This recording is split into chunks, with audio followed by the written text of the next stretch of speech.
আমি ঈশিতাকে ছাদ থেকে কোলে করে এনে বিছানায় শুয়ে দিলাম। তারপর আমি তার উপরে শুয়ে পড়লাম। তার নাকে, গলায়, কানে অল্প অল্প করে চুমু দিচ্ছি। সে আমার আদরের ছোঁয়া পেয়ে চোখ বন্ধ করে আছে। জোরে জোরে নিঃশ্বাস ফেলতে লাগলো। আমি যখন তার গোলাপি ঠোঁটজোড়া সাথে আমার ঠোঁটজোড়া মিলিয়ে ভালোবাসার পরশ দিচ্ছি, সে তার দুই হাত দিয়ে আমার মাথার চুল শক্ত করে খামচে ধরেছে। আমি যখন ঠোঁট ছেড়ে একটু নিচে নামতে যাব, তখন সে আমাকে ধাক্কা দিয়ে ফেলে দিল। তারপর আমার উপরে উঠে তার ঠোঁটজোড়া আমার ঠোঁটের কাছে এনে বলতে লাগলো, আমি একটা কথা বলতে চাই। বলো, কি কথা বলবে? আগে আমাকে কথা দিতে হবে, আমি যা বলবো তাই শুনবি। আচ্ছা ঠিক আছে, তুমি যা বলবে তাই শুনবো। আমাদের দুজনের তো এখনো পড়ালেখা শেষ হয় নাই। আমার আরো 1 বছর লাগবে, আর তোরও 2.5 বছর। তাই আমরা পড়ালেখা শেষ না করার আগে অন্য কিছু চিন্তা করব না। অন্য কিছু মানে? যা, আমি মুখে বলতে পারবো না। মুখে না বললে কিভাবে বুঝবো? আমি বেবির কথা বলছি। এ কথা বলে লজ্জায় মুখ লাল করে ফেলেছে। তুমি কি পাগল হয়েছ? পড়ালেখার সাথে বেবি কি সম্পর্ক? আমি এখনই বেবি নিতে চাই। তুই কিন্তু আমাকে কথা দিয়েছিস, আমি যা বলবো তা শুনবি। তাছাড়া আমরা যদি এরকম প্ল্যান করি, তাহলে আমাদের আর পড়াশোনা হবে না, নিজের পায়ে দাঁড়াতে পারবো না। আর আমার খালুজান মানে তোর আব্বু একটা ব্যবসা সামলাচ্ছে। তোর পড়াশোনা শেষ না হলে তোর আব্বুর সাথে ব্যবসায় সাহায্য করতে পারবি না। তাই আমরা এখন এরকম প্ল্যান করা ঠিক হবে না। তাহলে আমরা বিয়ে করেছি কেন? পড়ালেখা শেষ করে বিয়ে করতাম। এত কিছু জানি না, আমি যা বলছি তাই হবে। তার মানে এই 2 বছর তোমাকে আমি নিজের করে পাবো না? না। কি বলছো? তুমি পাগল পেয়েছো? বিয়ের পরে বউকে নিজের করে পাবো না, আদর করতে পারবো না, এ কথা বললেই হলো? মানি না আমি। তুমি আমার বিয়ে করা বউ, আমি যা বলবো তা শুনতে হবে। কি বলছিস তুই? আমাকে কথা দিয়েছিস, আমি যা বলবো তাই শুনবি। কিন্তু এতদিন তোমাকে কাছে না পেয়ে থাকতে পারবো? কে বললো আমাকে কাছে পাবি না? আমি তো সব সময় তোর সাথেই থাকবো। সাথে থাকলে কি হবে তোমাকে নিজের করে না পেলে? আরে পাগল, আমি তো সব সময় তোরই থাকবো, আর আমি তো আমাদের ভালোর জন্যই বলছি। আমার রাগ উঠে গেল। 2 বছর কিভাবে থাকবো? লাগবে না সব সময় তোমাকে আমার। আমি ধাক্কা দিয়ে উপর থেকে নামিয়ে বিছানার একপাশে শুয়ে পড়লাম। আমার বাবুটা দেখি খুব রাগ করেছে। দেখি বাবু, এদিকে আসো।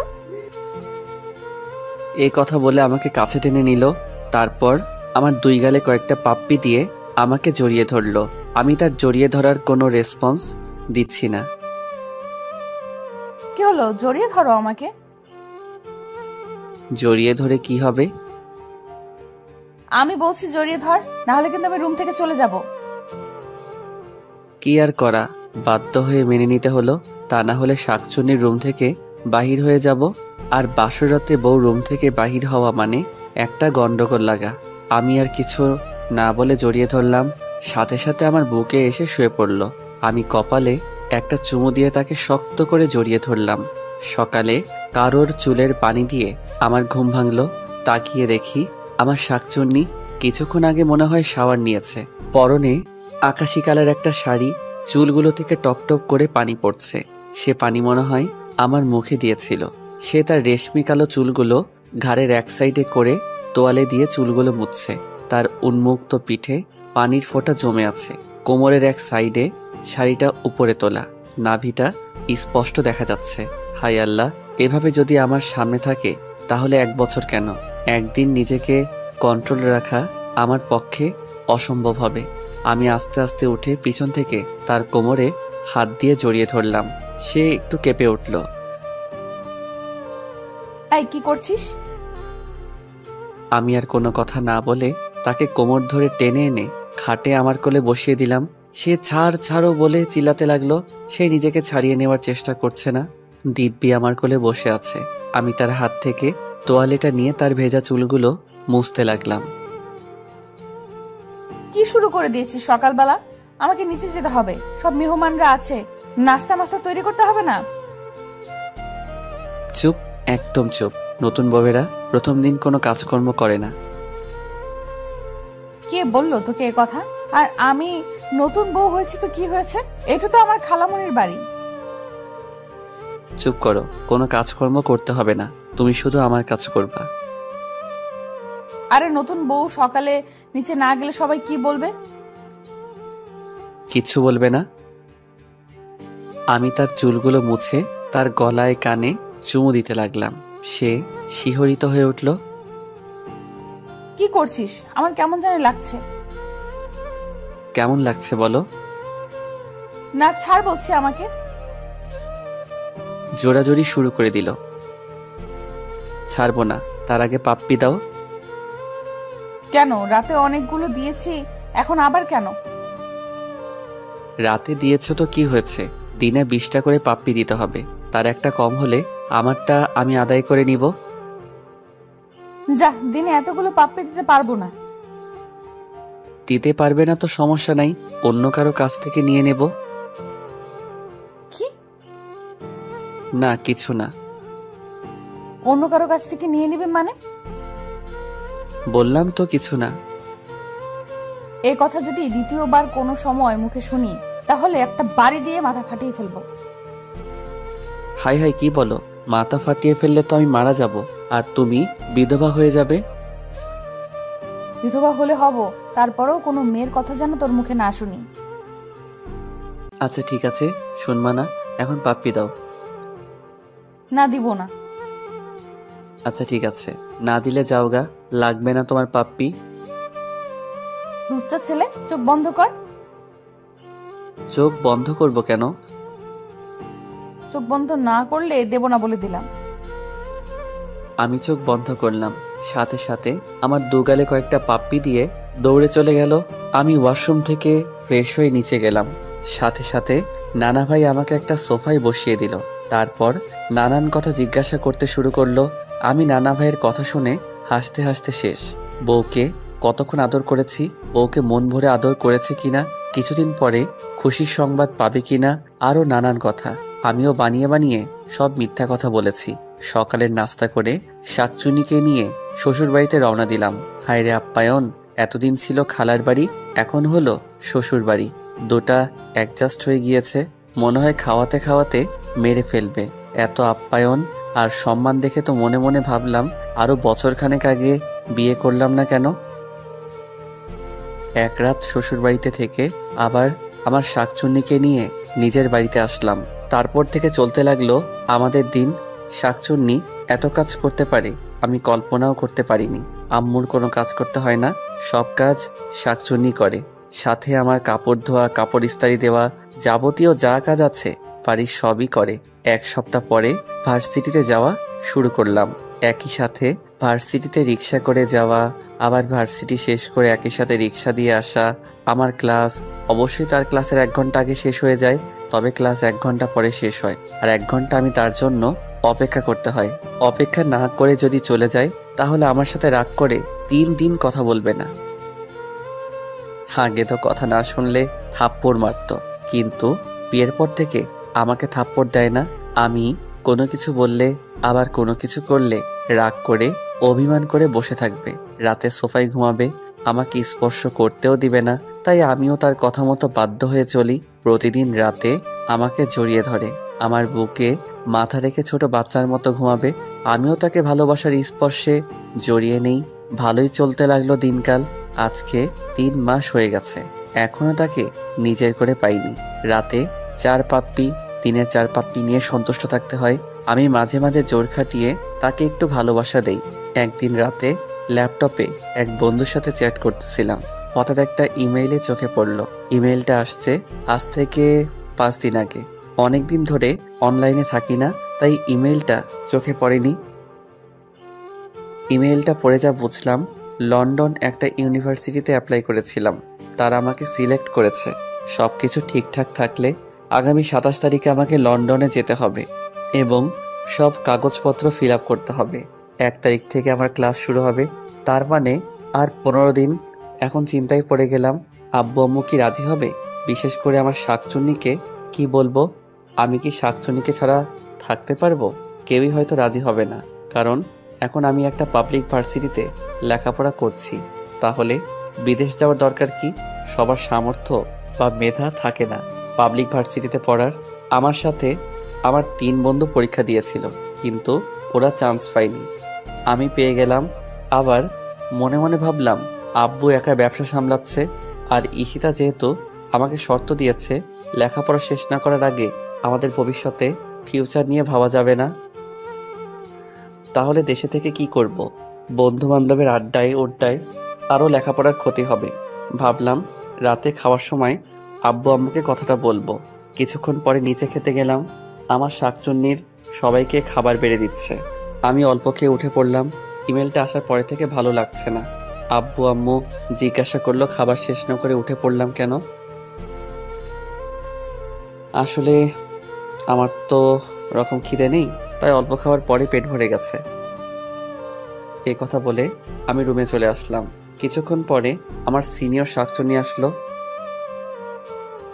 কি হয়েছে, কোনো সমস্যা? খানা না খেয়ে রুমে চলে আসছো কেন? না, এমনি। আব্বু আম্মুকে রুমে আছে।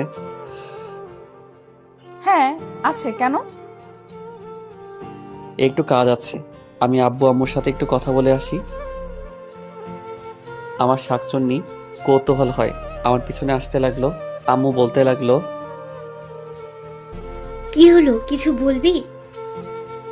আসলে আম্মু, আব্বু একা ব্যবসা সামলাচ্ছে, একবার এখান থেকে ওখানে আবার ওখান থেকে এখানে, এত দৌড়াদৌড়ি করছে।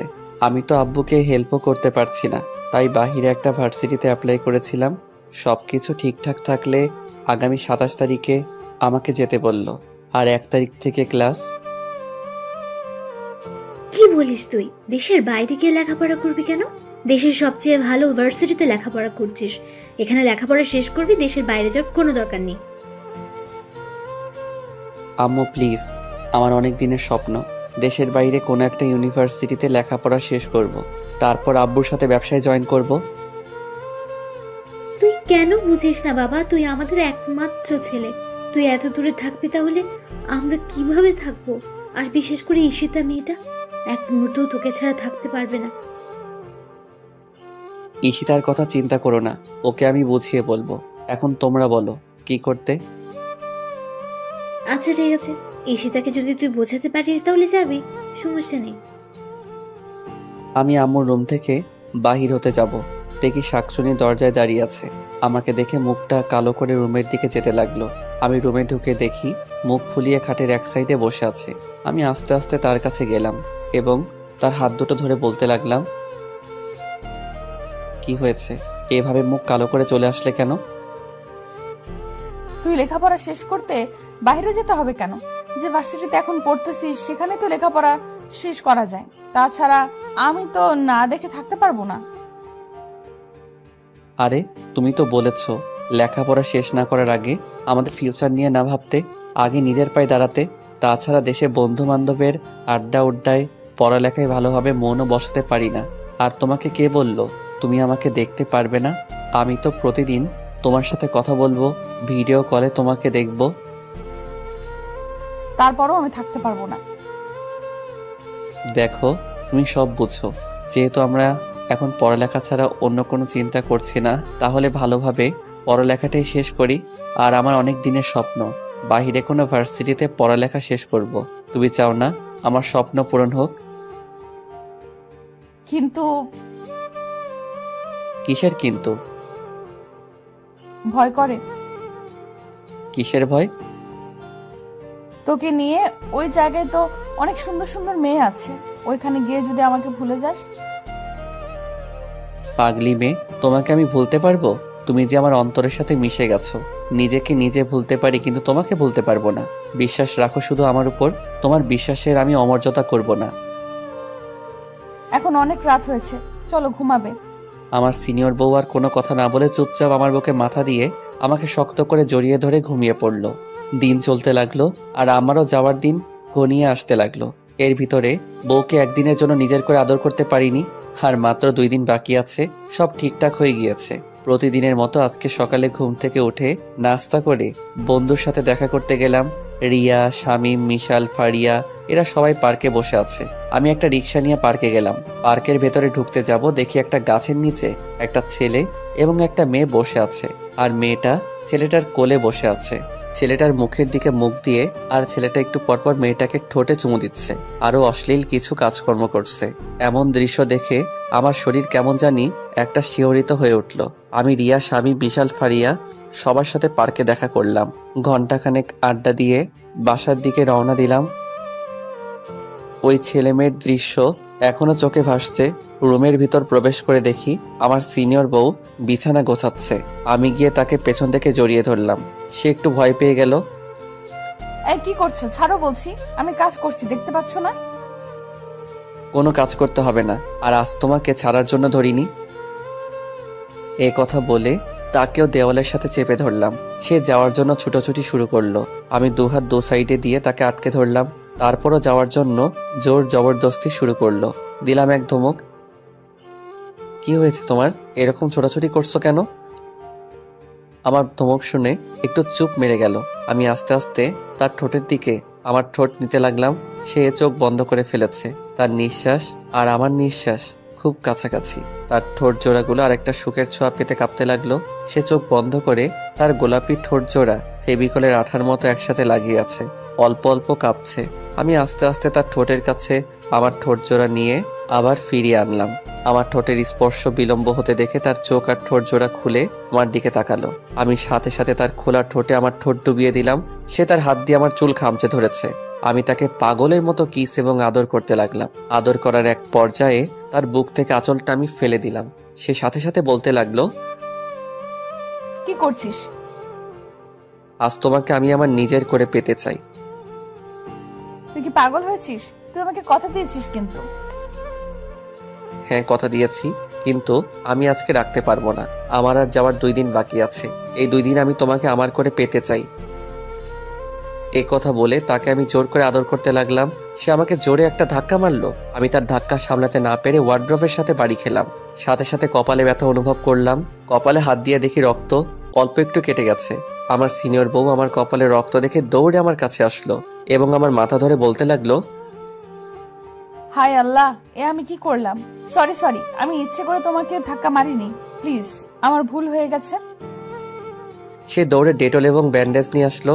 আমার মাথা ব্যান্ডেজ দিয়ে বাঁধতে যাবে, আমি এক ঝটকা দিয়ে তার হাত সরিয়ে ফেললাম এবং মাথায় হাত দিয়ে রাগ করে রুম থেকে বের হয়ে গেলাম। সে পিছন থেকে কান্না করতে লাগলো আর বলতে লাগলো, কোথায় যাচ্ছিস? আমার ভুল হয়ে গেছে। আমি তার কোনো কথা শুনলাম না। বাইরে বের হয়ে একটা ফার্মেসিতে গিয়ে মাথাটা ব্যান্ডেজ করে নিলাম। তারপর দুজন বন্ধুকে ফোন করে এনে দোকানে বসে আড্ডা শুরু করলাম। দুপুরে লাঞ্চ টাইম পেরিয়ে গেছে, আমি এখন অবধি বাসায় যাই নাই। বন্ধুরা কিছুক্ষণ আড্ডা দিয়ে চলে গেল। আমি দোকানে বসে আছি। বিকাল 4টা বাজে। হঠাৎ করে মোবাইলটা পকেট থেকে বের করলাম। সাথে সাথে স্ক্রিনের দিকে তাকিয়ে দেখি, হায় হায় সর্বনাশ, 102টা ফোন, 5টা আম্মুর আর বাকিগুলো ঈশিতার। 2 মিনিট পরে আবার ফোনটা বাজতে লাগলো। আম্মু ফোন দিয়েছে। আমি ফোনটা রিসিভ করলাম। হ্যালো। কোথায় তুই? তাড়াতাড়ি বাসায় আয়। কেন, কি হয়েছে? তুই সারাদিন বাসার বাইরে, আর ওইদিকে এসে কখন থেকে রুমের দরজা বন্ধ করে কান্না করছে। আমি অনেকবার গিয়ে ডেকেছি খাবারের জন্য, কিন্তু দরজাও খুললো না। তুই তাড়াতাড়ি বাসায় আয়। আমি ফোনটা কেটে দিয়ে বাসার দিকে যেতে লাগলাম। বাসায় আমার রুমে কি স্পষ্ট শুনতে পাচ্ছি কান্নার আওয়াজ। আমি দরজা একটা ধাক্কা দিয়ে ডাক দিলাম, কিন্তু কান্না করে যাচ্ছে। দরজা খোলার নাম কোনো খবর নাই। আমি আরো কই একটা ধাক্কা দিলাম এবং ডাক দিলাম, কিন্তু দরজা খুলছে না। এবার আমি একটু রেগে বললাম, ঠিক আছে, যত পারো কান্না করতে থাকো, দরজা খোলার দরকার নাই। আমি আবার বাহিরে চলে যাই। সাথে সাথে দরজা খুলে দিল এবং আমাকে জড়িয়ে ধরে কান্না করতে লাগলো। আমার অনেক খারাপ লাগছে। এভাবে কখনো কান্না করতে দেখি নাই। আমার এরকম করা ঠিক হয়নি। আমি তাকে জড়িয়ে ধরে বললাম, আরে কি হয়েছে? এভাবে কান্না করছো কেন? আসলে আমি সরি, ওই সময় আমার মাথা ঠিক ছিল না। এই যে তোমাকে ছুঁয়ে বলছি, তোমার অনুমতি ছাড়া তোমাকে আমি টাচ করব না। একটু কান্নাটা স্টপ করো। সে এক নাগাড়ে কেঁদেই যাচ্ছে আর ভাঙা ভাঙা গলায় বলতে লাগলো, আমি সরি, আমি ইচ্ছে করে এমনটা করিনি, আমি বুঝতে পারিনি এভাবে লেগে যাবে। প্লিজ আমাকে ক্ষমা করে দে। আরে কি বলছো তুমি? আমার তেমন কিছু হয়নি। আর তুমি কান্না করতে করতে চোখগুলো লাল করে ফেলেছো। এই সামান্য বিষয় নিয়ে এভাবে কান্না করতে হয়? তুই আমার ফোন ধরিসনি কেন? আমার ফোন ভাইব্রেশন লাগানো ছিল, তাই ধরতে পারিনি। তুমি খেয়েছো? তোকে ছাড়া খেয়েছি কখনো? তুমি না খেয়ে এভাবে কান্না করছো, কেমনটা লাগে বলো তো? চলো খাবে। এ কথা বলে আমি তাকে কোলে তুলে নিলাম। সে তার হাত দিয়ে আমার গলা জড়িয়ে ধরলো আর বলতে লাগলো, কি করছিস? খালামণি দেখবে তো। আম্মু দেখলে দেখুক, আমার বউকে আমি কোলে নিব। আর কি? আমি ঈশিতাকে কোলে নিয়ে সিঁড়ি দিয়ে নিচতলায় নামছি। এমন সময় আম্মু হুট করে কোথায় থেকে যেন এসে পড়ল। আমার সিনিয়র বউ আম্মুকে দেখে আমার কোল থেকে নামার জন্য ছটফট করতে শুরু করলো। আমি একটু রাগী লুক নিয়ে তার চোখের দিকে তাকালাম। সে সাথে সাথে চুপটি মেরে গেল। আম্মু বলতে লাগলো, কি হয়েছে ঈশিতার? এতক্ষণ রুমে বসে কান্না করছিল, এখন তুই কোলে নিয়ে নিচে নামছিস, কোনো সমস্যা হয়েছে নাকি? আমার সিনিয়র বউ আম্মুর কথা শুনে লজ্জায় মুখ লাল করে আমার বুকের দিকে মুখ ঘুরালো। আমি থমথমে গলায় বললাম, আসলে ঈশিতার অনেকক্ষণ ধরে নাকি কি জন্য পায়ে ব্যথা করছিল, তাইলে নিচে নেমে খাবার খেতে পারেনি। আমার কথা শুনে আম্মু বলতে লাগলো, বোকামি, এমন বোকামি তো দেখি নাই। পায়ে ব্যথা করলে আমাকে বলবি না? না খেয়ে দরজা বন্ধ করে কান্না করলে পায়ের ব্যথা যাবে? যা, ওকে নিয়ে উপরে যা, তারপর পায়ে ব্যথার মলম লাগিয়ে দে। আমি তোদের দুজনের জন্য খাবার নিয়ে আসছি। আমি আমার সিনিয়র বউকে কোলে করে রুমে নিয়ে আসলাম। সে সাথে সাথে আমার কোল থেকে নেমে পড়ল। তারপর বলতে লাগলো, আমি বলছি না খালামণি দেখে ফেলবে? আরে আম্মু দেখেছে তো কি হয়েছে? যা, খালামণির সামনে বুঝি আমার লজ্জা করে না? খালামণি এখন কি ভাববে? আরে আমার লজ্জাপতি সিনিয়র বউ, আম্মু কিছু ভাববে না। ছেলে তার ছেলের বউকে করে নিয়েছে, তাতে কি ভাবার আছে? একটা বাড়ি দিয়ে মাথা ফাটিয়ে ফেলবো। ও মা, আমি আবার কি করলাম? মাথা ফাটাবে কেন? সিনিয়র বউ বলিস কেন? শুধু বউ বলতে পারিস না? আচ্ছা ঠিক আছে, সিনিয়র বউ বলবো না, সিনিয়র শাকচুনি বলবো। কি বললি? না কিছু না। কিছু না মানে? তুই সিনিয়র শাকচুন্নি বললি কেন? সরি, মুখ ফসকে বের হয়ে গিয়েছে। মুখ ফসকে বের হয়নি, তুই ইচ্ছাকৃতভাবে বলেছিস। আজকে খাইছি তোরে আমি। আরে কি করছো? ছাড়ো আমাকে। তোমার না পায়ে ব্যথা? কিসের ব্যথা? ও মা, আম্মুকে না বললাম তোমার পায়ে ব্যথা? এখন আম্মু যদি এসে দেখে তুমি ব্যথা নিয়ে তার ছেলের গলা চেপে ধরে আছো, তাহলে আম্মুও বুঝে ফেলবে যে তোমার পায়ে খুব ব্যথা নেই। তোমাকে আমি এমনি এমনি কোলে নিয়েছিলাম। ও হ্যাঁ, তাই তো। এখন চুপচাপ সোফায় বসে পড়ো, আমি তোমার পায়ে মলম লাগিয়ে দেই। মলম লাগাবি কেন? আমার পায়ে তো ব্যথা নাই। আরে আম্মু না বললো তোমার পায়ে মলম লাগিয়ে দেওয়ার জন্য? আচ্ছা ঠিক আছে। আমি আমার সিনিয়র বউয়ের পায়ে মলম লাগিয়ে দিচ্ছি। এমন সময় আম্মু খাবার নিয়ে রুমে আসলো। দুজনে হাত মুখ ধুয়ে এসে খাবার খেতে বসলাম। কিন্তু আমার শাকচুনি নাকি খেতে পারবে না। আমি তো জানি শাকচুনি কি জন্য বলল খেতে পারবে না। আমি নিজের হাতে শাকচুন্নিকে খাইয়ে দিলাম। শাকচুন্নির ছোট বাচ্চার মতো ভাত চিবানো দেখলে আর যে কি ভালো লাগে তা বলে বোঝাতে পারবো না। খাওয়া দাওয়া শেষ করে ছাদে দুজনে কিছুক্ষণ আড্ডা দিলাম। আমার যাওয়ার আর 2 দিন বাকি আছে, কিছু শপিং করতে হবে। তাই বিকেলে বাসা থেকে বের হলাম শপিং করার জন্য। কিন্তু শাকচুনি আমার সাথে শপিংয়ে যাবে না। শপিং করতে নাকি ওর ভালো লাগে না। শপিং করে রাতে বাড়ি ফিরলাম। রাতের খাবার খেয়ে খুব ক্লান্ত লাগছে। রুমে গিয়ে বিছানায় গাটা এলিয়ে দিলাম। কিছুক্ষণ পরে আমার শাকচুন্নি রুমে আসলো। এসে দেখে আমি বিছানায় শুয়ে আছি, তাই জিজ্ঞেস করলো, তোমার কি শরীর খারাপ? আমি মাথা ঝাঁকিয়ে দিয়ে না বললাম। আমার মাথা ঝাঁকি দেখে রেগে বলল, মুখে কি কোনো কিছু ঢুকছে নাকি ইঁদুর বিড়াল টিড়াল? মুখে কথা বোঝা যায় না। আমি তার কথার কোনো উত্তরই দিলাম না। বালিশের নিচ থেকে মোবাইলটা বের করে টিপতে লাগলাম। সে রাগ করে আমার পাশে শুয়ে পড়ল। আমি মোবাইল টিপছি আর চোখে তার দিকে তাকাচ্ছি। সে এপাশ ওপাশ করছে, কি যেন বলবে মনে হয়, কিন্তু আমার অবস্থা দেখে রাগে কিছু বলতে পারছে না। আমি দিব্যি মোবাইল টিপেই যাচ্ছি। সে অনেকক্ষণ নড়াচড়া করে, আমার কাছে ঘেঁষতে লাগলো। তারপর আমি এক নাগাড়ে মোবাইল টিপেই যাচ্ছি। সে এবার আর চুপ থাকতে পারিনি, বলতে শুরু করলো, কি আছে মোবাইলে? এইভাবে মোবাইল টিপছো? ওখানে গিয়ে যদি এইভাবে মোবাইল টিপো তাহলে লেখাপড়া তো কারে উঠবে? আমি তার কোনো কথা জবাব দিচ্ছি না। সে এবার আমার বুকে চলে আসলো এবং আমার হাত থেকে মোবাইলটা ছো মেরে নিয়ে নিল। কি করছো? আমার উপরে আসলা কেন? উপরে আসলাম মানে?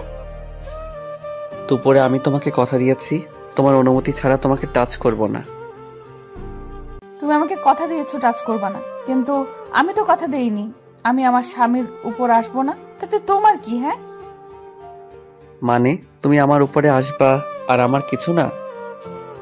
না তোমার কিছু না। দুপুরের জন্য এখনো আমার উপর রাগ করে আছো? আচ্ছা ঠিক আছে, দুপুরের জন্য আমি সরি। আমি ইচ্ছে করে এমনটা করিনি, খুব লেগেছিল না? আমি কোনো কথা বললাম না। কি হলো, কথা বলবা না? আচ্ছা ঠিক আছে, আমি আদর করে দিচ্ছি। এই কথা বললে আমার কপালে কয়েকটা চুমু দিল, তারপর বলল, এখন ঠিক আছে তো? এখন তো রাগ কমেছে নিশ্চয়ই? না, এখনো রাগ কমেনি। কি হলো বলো, এখনো রাগ কমেনি? তাহলে কি করলে রাগ কমবে তোমার? এক কাজ করো, আমাকে শক্ত করে জড়িয়ে ধরো, তাহলেই তোমার রাগ কমে যাবে। কি লজিক, শক্ত করে জড়িয়ে ধরলে রাগ কমে যাবে? কি হলো, ধরো না কেন? না, ধরবো না।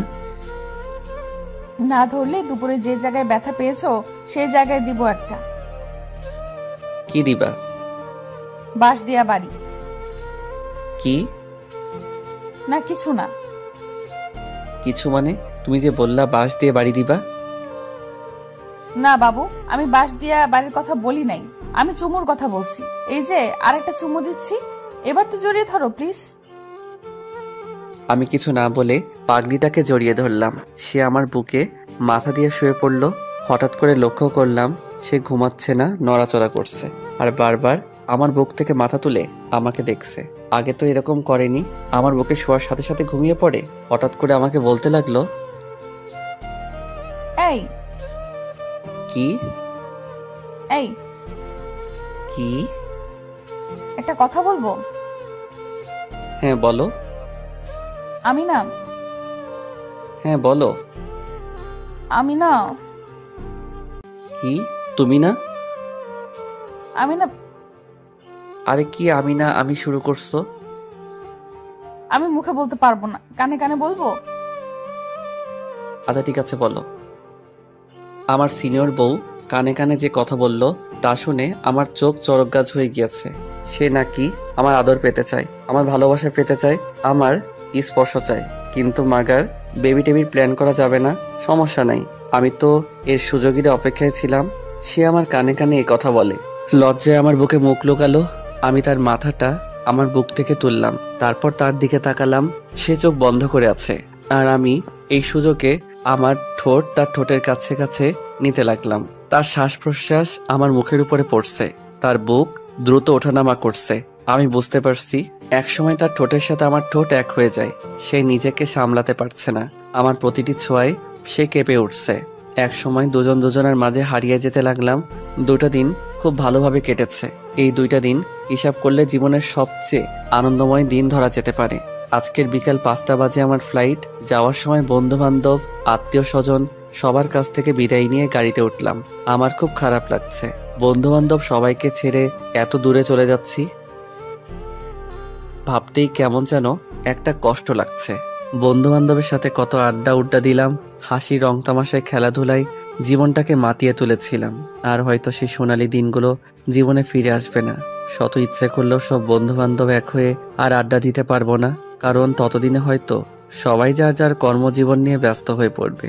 গাড়িতে বসে আছি, গাড়ির ভিতরে কারো মুখের দিকে তাকাতে পারছি না। সবার মুখ কালো হয়ে আছে। হয়তো আপনজন দূরে চলে গেলে যে একটা কষ্ট বুকে জমা হয়, সেই কষ্ট থেকে আপনা আপনি মুখ কালো হয়ে যায়। গাড়ি এয়ারপোর্টে গিয়ে পৌঁছালো। এখন সবাই থেকে বিদায় নিয়ে ভিতরে ঢোকার পালা। মা বাবার সামনে গিয়ে দাঁড়ালাম। চোখ দুটো ঝাপসা হয়ে আসছে। মা বাবাকে স্পষ্ট দেখতে পাচ্ছি না। বিদায়টা এত কষ্টের হয় কেন? মা বাবার সামনে দাঁড়াতেই টপ টপ করে চোখ থেকে পানি পড়তে লাগলো। আমার মা আমাকে জড়িয়ে ধরে হাউমাউ করে কেঁদে দিলেও সাথে বাবাও। আমিও তাদেরকে জড়িয়ে ধরে কেঁদে দিলাম। ঈশিতার দিকে তাকিয়ে দেখি বারবার ওড়না দিয়ে মুখ মুছছে, চোখ দুটো লাল হয়ে আছে। মামা এসে আব্বু আম্মুকে বলতে লাগলো, ওকে জড়িয়ে ধরে যদি এভাবে কান্না করতে থাকো তাহলে ও যাবে কিভাবে? ফ্লাইট মিস করবে তো। আব্বু আম্মু নিজেদেরকে সামলে নিল। তারপর আম্মু আমাকে কপালে চুমু দিয়ে বলতে লাগলো, বাবা সাবধানে থাকবি, ঠিকমতো খাওয়া দাওয়া করবি, বেশি রাত জাগবি না, তোর তো আবার রাত জাগার অভ্যাস আছে। আর ঠিকমতো লেখাপড়া করবি, কারোর সাথে ঝগড়া বিবাদ করবি না, খারাপ মানুষ থেকে দূরে থাকবি, খারাপ কোনো জিনিসই খাবি না, সময় পেলেই আমাকে ফোন দিবি। আরো নানান উপদেশ দিতে লাগলো। হঠাৎ করে বলতে লাগলো, ওই দেখ ঈশিতা মেয়েটা কিভাবে কান্না করছে, যা মেয়েটাকে কিছু বলে আয়। আমি আস্তে আস্তে আমার শাকচুনির কাছে গিয়ে দাঁড়ালাম। সাথে সাথে শাকচুনি আমাকে জড়িয়ে ধরে ফুপিয়ে ফুপিয়ে কান্না শুরু করে দিল। আমি তাকে জড়িয়ে ধরে বললাম, আরে পাগলি, এভাবে কাঁদলে আমি যাব কিভাবে? আমার যে ফ্লাইটের টাইম হয়ে গেছে, যাবার সময় এভাবে কাঁদলে আমি যেতে পারবো? কিন্তু আমার শাকচুনি আমার কোনো কথাই শুনছে না, কেঁদেই চলেছে। আমি আব্বু আম্মুর কাছ থেকে বিদায় নিয়ে ঈশিতার সামনে গিয়ে দাঁড়ালাম। সাথে সাথে আমাকে জড়িয়ে ধরে কান্না শুরু করে দিল। আমি তাকে কি বলে সান্ত্বনা দিব, ভাষা খুঁজে পাচ্ছি না। কিছুক্ষণ পরে আমি তার মাথাটা আমার বুক থেকে তুলে তার চোখে পানি মুছে দিয়ে বললাম, যেভাবে কান্না করছো মনে হচ্ছে আমি তোমাকে ছেড়ে আজীবনের জন্য চলে যাচ্ছি। এভাবে কান্না করলে আমি যেতে পারবো? আমি তোমার সেই মিষ্টি হাসি মাখা মুখটা দেখে যেতে চাই। কি দিবা না সেই হাসি মাখা মুখে বিদায়? আমার কথা শুনে মাথা ঝাঁকি দিয়ে বলল, হ্যাঁ দিব। তাহলে চোখের পানি মুছো আর তাকাও আমার দিকে। আমি তার কাঁধের উপর দুহাত দিয়ে বললাম, একদম টেনশন করবা না আমাকে নিয়ে। আমি তোমাকে প্রতি মিনিটে ফোন দিব, ঠিকঠাক মতো খাওয়া দাওয়া করবে, হ্যাঁ? আর আব্বু আম্মুর খেয়াল রেখো। বাসা থেকে ভার্সিটি ছাড়া বাহিরে যাওয়ার দরকার নাই। এখন তুমি কোনো মেয়ে না, কারো স্ত্রী, কারো বাড়ির বউ। সাবধানে চলাফেরা করবা। যদি পারো যে বোরকাটা পরে আমার সাথে বাজারে গিয়েছিলা সেই বোরকাটা পরে বাহিরে বের হবা। কেউ যেন আমার রেখে যাওয়া আমানতের দিকে নজর দিতে না পারে। কি হলো, কথা বলো না কেন? তুমি যেভাবে বলবা আমি সেভাবেই চলবো। কেউ তোমার আমানতের দিকে নজর দিতে পারবে না। আমি আমার সিনিয়র বউয়ের কপালে একটা চুমু দিয়ে বললাম, তাহলে এখন একটু হাসো, আমার যাওয়ার সময় হয়ে গিয়েছে। ঈশিতা একটা মুচকি হাসি দিল, কিন্তু সেই হাসিতে কোনো প্রাণ নেই। আসলে প্রিয় এবং কাছের মানুষ যদি দূরে কোথাও চলে যায়, সেই কাছের মানুষকে বিদায় দেওয়াটা যে কতটা কষ্টের মুহূর্ত শুধু তারাই অনুভব করতে পারবে, যারা কাছের এবং প্রিয় মানুষকে দূরে কোথাও যাওয়ার সময় বিদায় দিয়েছে। আমি বললাম, তাহলে আসি। এ কথা বলার সাথে সাথে ঈশিতা আমার বুকে ঝাঁপিয়ে পড়ল আর বলতে লাগলো, আমি তোমাকে ছাড়া থাকতে পারবো না। পাগলিবে, আমি তো আজীবনের জন্য চলে যাচ্ছি না, মাত্র তো কয়েকটা বছর, তারপর তো আবার তোমার কাছে ফিরে আসবো। এইভাবে কান্না করলে আমি তো যেতে পারবো না। প্রিয় মানুষগুলোকে হাসি মুখে বিদায় দিতে হয়। ঈশিতা একটু স্বাভাবিক হয়, নাক টানতে টানতে বলতে লাগলো, যেভাবে যাচ্ছ সেভাবে ফিরে আসবা। হ্যাঁ আসবো।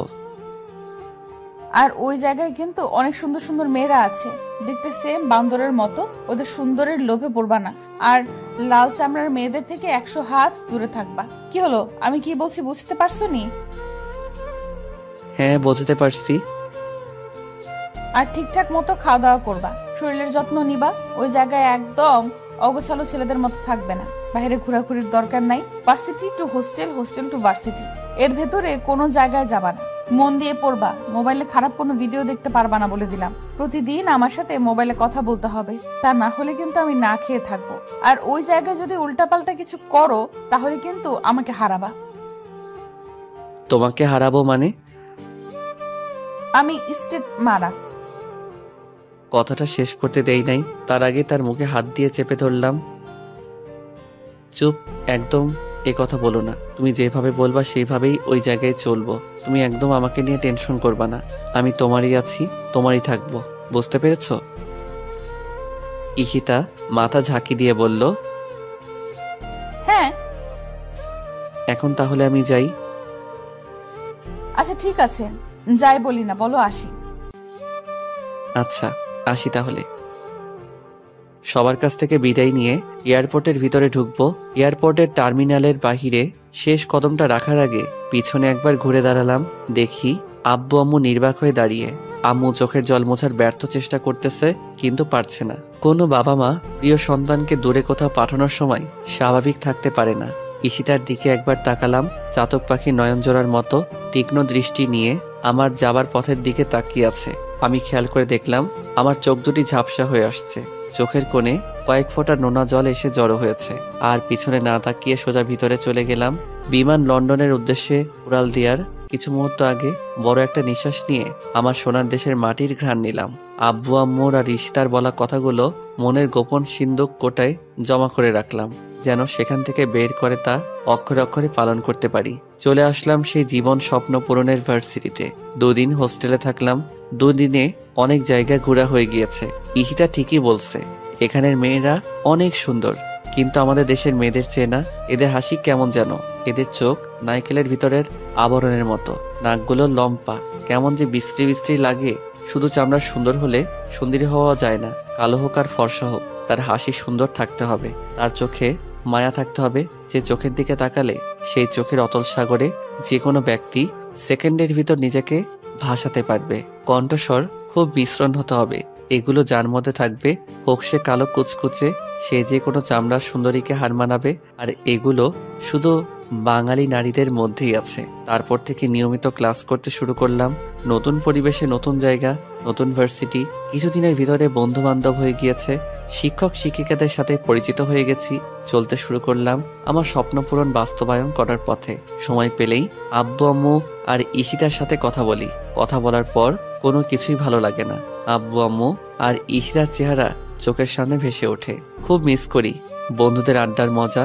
জানি যতদিন থাকবো এই দূর দেশে, তো দিন থাকবে প্রিয় মানুষদের সাথে কাটানোর সময়গুলো আমার স্মৃতির ফ্রেমে। দিন চলতে লাগলো, এক এক করে 4টা বছর চলে গেল।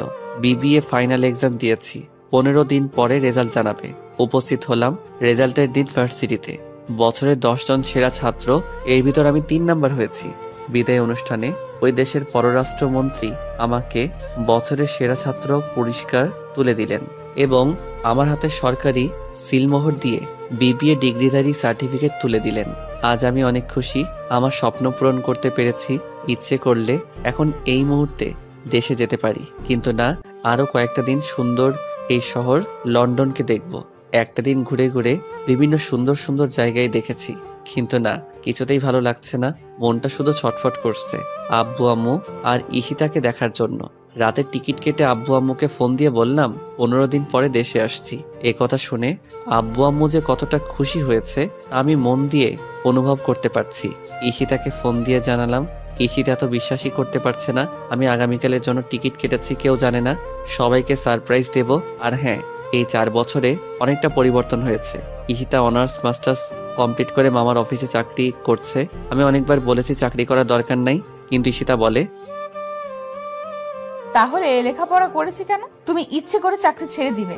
বন্ধু বান্ধব অনেকেই চাকরি করছে। এর পরের দিন ভোর 6টায় বাংলাদেশের উদ্দেশ্যে রওনা দিলাম। বাড়ির গেটের কাছে এসে দেখি বর দুপুরবেলা দারোয়ান চাচা ঘুমাচ্ছে। চাচাকে ডাক দিলাম। চাচা ঘুম থেকে উঠে বলল, কে তুমি? চাচা আমাকে চিনতে পারছো না? আমি ফারাবি। তুমি ফারাবি? তুমি তো অনেক সুন্দর এবং স্মার্ট হয়ে গিয়েছো। আমি চাচার কথা শুনে হাসতে লাগলাম। গেট দিয়ে আস্তে আস্তে ভিতরে ঢুকছি। দেখি আম্মু মোটরের পাইপ দিয়ে ফুল গাছে পানি দিচ্ছে। পিছন থেকে মার চোখে হাত জোড়া রাখলাম। সাথে সাথে আম্মু তার হাত দিয়ে আমার হাত জোড়া চেপে ধরলো আর বলতে লাগলো, কে আমার এভাবে চোখ ধরেছে? আমার ফারাবি ছাড়া তো কেউ আমাকে এভাবে চোখ ধরে না। কে তুমি? আমি মার চোখ জোড়া ছেড়ে মাকে কোলে তুলে নিলাম। আম্মু সাথে সাথে ঘুরে আমাকে দেখে কান্না শুরু করে দিল। ফারাবি তুই? আমি তো বিশ্বাস করতে পারছি না। হ্যাঁ আম্মু, আমি তোমার ফারাবি। সাথে সাথে আম্মু আমাকে জড়িয়ে ধরে কান্না শুরু করে দিল আর বলতে লাগলো, কেন যেন আমার মন বলছিল তুই আসবি। তুই না বলেছিলি আরো 15 দিন পরে আসবি? তোমাদের সারপ্রাইজ দেওয়ার জন্য ওই দিন মিথ্যা কথা বলেছিলাম। এখন এভাবে কান্না করো না। আমি তো আর তোমাদেরকে ছেড়ে কখনো যাব না। আব্বু কোথায়? তোর আব্বু অফিসে। তোর আব্বুকে এখনই ফোন দিয়ে জানাচ্ছি। চল বাসায়, ভেতরে চল। বাসার ভিতরে গেলাম, ব্যাগ ট্যাগ রেখে সোফায় বসলাম। আম্মু আব্বুকে ফোন দিয়ে জানিয়ে দিয়েছি। আম্মু তাড়াতাড়ি শরবত এনে দিল। 4 বছর পর মায়ের হাতে কোনো খাবার খাচ্ছি। শরবতটা শেষ করে এদিক ওদিক তাকিয়ে একজোড়া চোখকে খুঁজছি। আম্মু আমি কাকে খুঁজছি তা মানের বুঝে ফেলেছে। ঈশিতাকে খুঁজছিস? ঈশিতা সকালে ওদের বাড়িতে গিয়েছে, বললো আজকে অফিস নেই, বিকেলে চলে আসবে। তুই যেয়ে তোর রুমে রেস্ট কর, আমি ঈশিতাকে ফোন দিয়ে বলছি। না আম্মু, তুমি আগে ফোন দিবা না? আমি ওদের বাসায় গিয়ে ওকে সারপ্রাইজ দেব। আচ্ছা ঠিক আছে, তুই এখন গিয়ে একটু রেস্ট কর, তারপর ওদের বাড়িতে যাবি। আমি আমার রুমে এসে দেখি রুম খুবই পরিপাটি এবং খুব সুন্দর করে গোছানো। আমার বইপত্র কাপড় চোপড় খুব যত্ন করে রাখা। ওয়াশরুম থেকে ফ্রেশ হয়ে বিছানায় গা এলিয়ে দিতেই দু চোখে ক্লান্তির ঘুম এসে জড়ো হয়েছে। দুপুরে আম্মুর ডাকে ঘুম ভাঙলো। ঘুম থেকে উঠে ফ্রেশ হয়ে নিচে নেমে দেখি আব্বু দাঁড়িয়ে আছে। আমি আব্বুকে সালাম করলাম। আব্বু আমাকে জড়িয়ে ধরলো। ঈশিতাটাকে এখন অবধি দেখি নাই। দুপুরে মায়ের হাতে রান্না করা খাবার খুব তৃপ্তি সহকারে পেট ভরে খেলাম। দুপুর পেরিয়ে বিকালের মধুলগ্ন সময়ে আমি ঈশিতাদের দরজার সামনে দাঁড়িয়ে কলিং বেল চাপতে লাগলাম আর যন্ত্রণাদায়ক অপেক্ষা করতে লাগলাম কখন দরজা খুলবে আর আমার সিনিয়র শাকচুন্নিকে দেখব। 1 মিনিট পরে খালামণি এসে দরজা খুলে দিল। হঠাৎ করে আমাকে দেখে খালামণি চমকে উঠল, যেন বিদ্যুতের শক খেয়েছে। ফারাবি তুই? আমি খালামণিকে সালাম করলাম। তুই না বললি 15 দিন পরে আসবি? হ্যাঁ বলছিলাম, কিন্তু তোমাদেরকে সারপ্রাইজ দেওয়ার জন্য আজকে চলে আসছি। হঠাৎ করে লক্ষ্য করে দেখি ড্রয়িং রুমের এক সাইডে কয়েক জোড়া ছেলেদের জুতা রাখা। আমি খালামণিকে জিজ্ঞাসা করলাম, বাসার ভিতরে ছেলেদের জুতো কেন? খালামণি বলল, এগুলো সাকিবের জুতো। সাকিব? কোন সাকিব? সাকিবের জুতা এখানে কেন? আরে তোর মামাতো ভাই সাকিবের জুতো।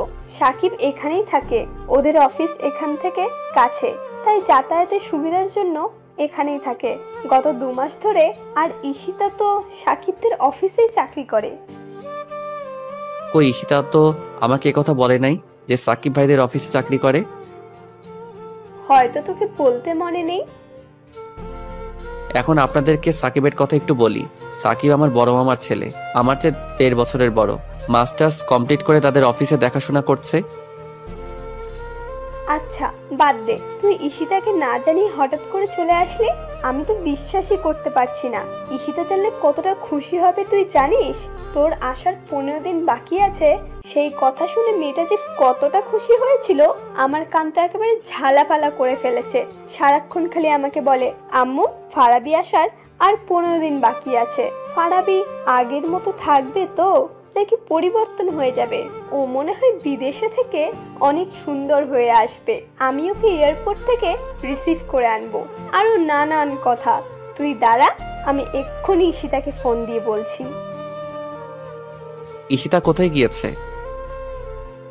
ঈশিতা সাকিবের সাথে একটু মার্কেটে গিয়েছে, এক্ষুনি চলে আসবে। না, তোমার ফোন দেওয়ার দরকার নেই, তাহলে সারপ্রাইজ দিতে পারবো না। আচ্ছা ঠিক আছে, ফোন দিব না। তুই ঈশিতার রুমে গিয়ে বস, ঈশিতা আসলে এমন ভাবে বলবো ও চমকে উঠবে। আচ্ছা ঠিক আছে, আমি যাচ্ছি। ঈশিতা আসলে বলবা যে একটা নীল শাড়ি পরে ওর রুমে আসতে। আচ্ছা আচ্ছা বলবো, এমন ভাবে বলবো ও না চমকে পারবে না। আমি ঈশিতার রুমে চলে গেলাম। ওর রুমটা খুব গোছানো। ওর টেবিলের উপর 2টা ছবি রাখা। দুটোটা ছবি আমার দেওয়ালে আমার আর ঈশিতার একটা বড় ফ্রেমের ছবি লাগানো। ঈশিতাকে ছবিটার মধ্যে খুব সুন্দর লাগছে। অনেকক্ষণ হয়ে গেল, ঈশিতার আসার কোনো খবর নাই। আমি যেন আর ধৈর্য ধরতে পারছি না, কখন দেখা হবে আমার ঈশিতার সাথে। ঘড়ির কাঁটা যেন এক জায়গায় থমকে দাঁড়িয়ে আছে, সময় যেন চলতে চাচ্ছে না। এই অপেক্ষাটা যেন একটা ছটফট অনুভূতির অপেক্ষা হয়ে দাঁড়িয়ে আছে।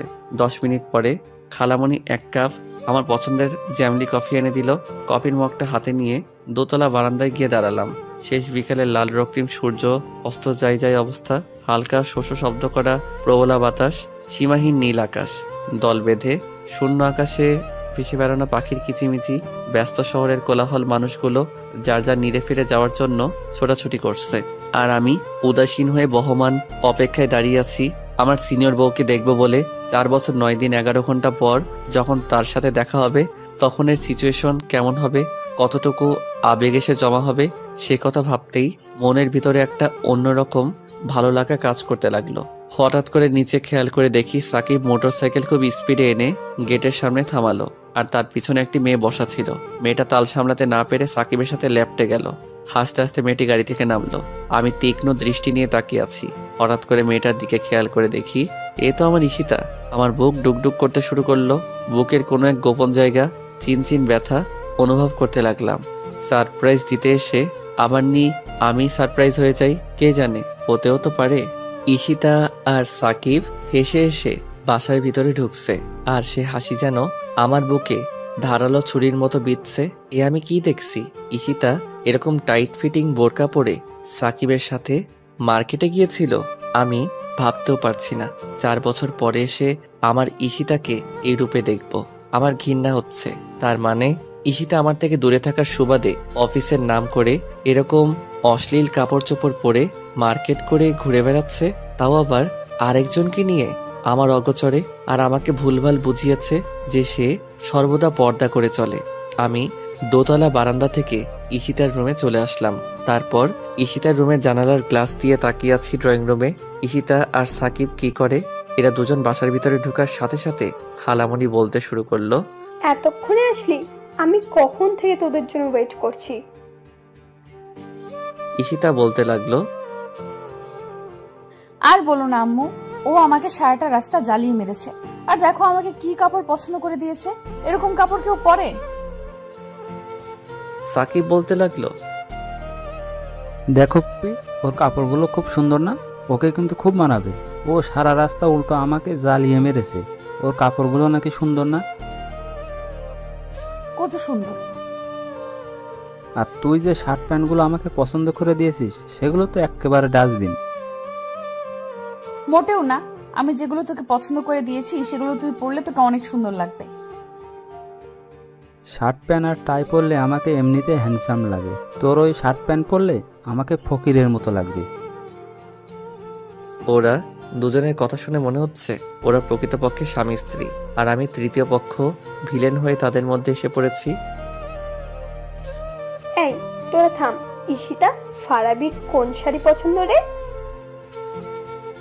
কেন? না, এমনি। নীল আর আকাশে কেন বলতো? না, এমনি। তুই এক কাজ কর, একটা নীল বা আকাশি শাড়ি পরে তোর রুমে যা। আমার রুমে ফারাবের পছন্দের নীল বা আকাশি শাড়ি পরে যেতে হবে কেন? তুই তো রুমে গেলেই দেখতে পাবি।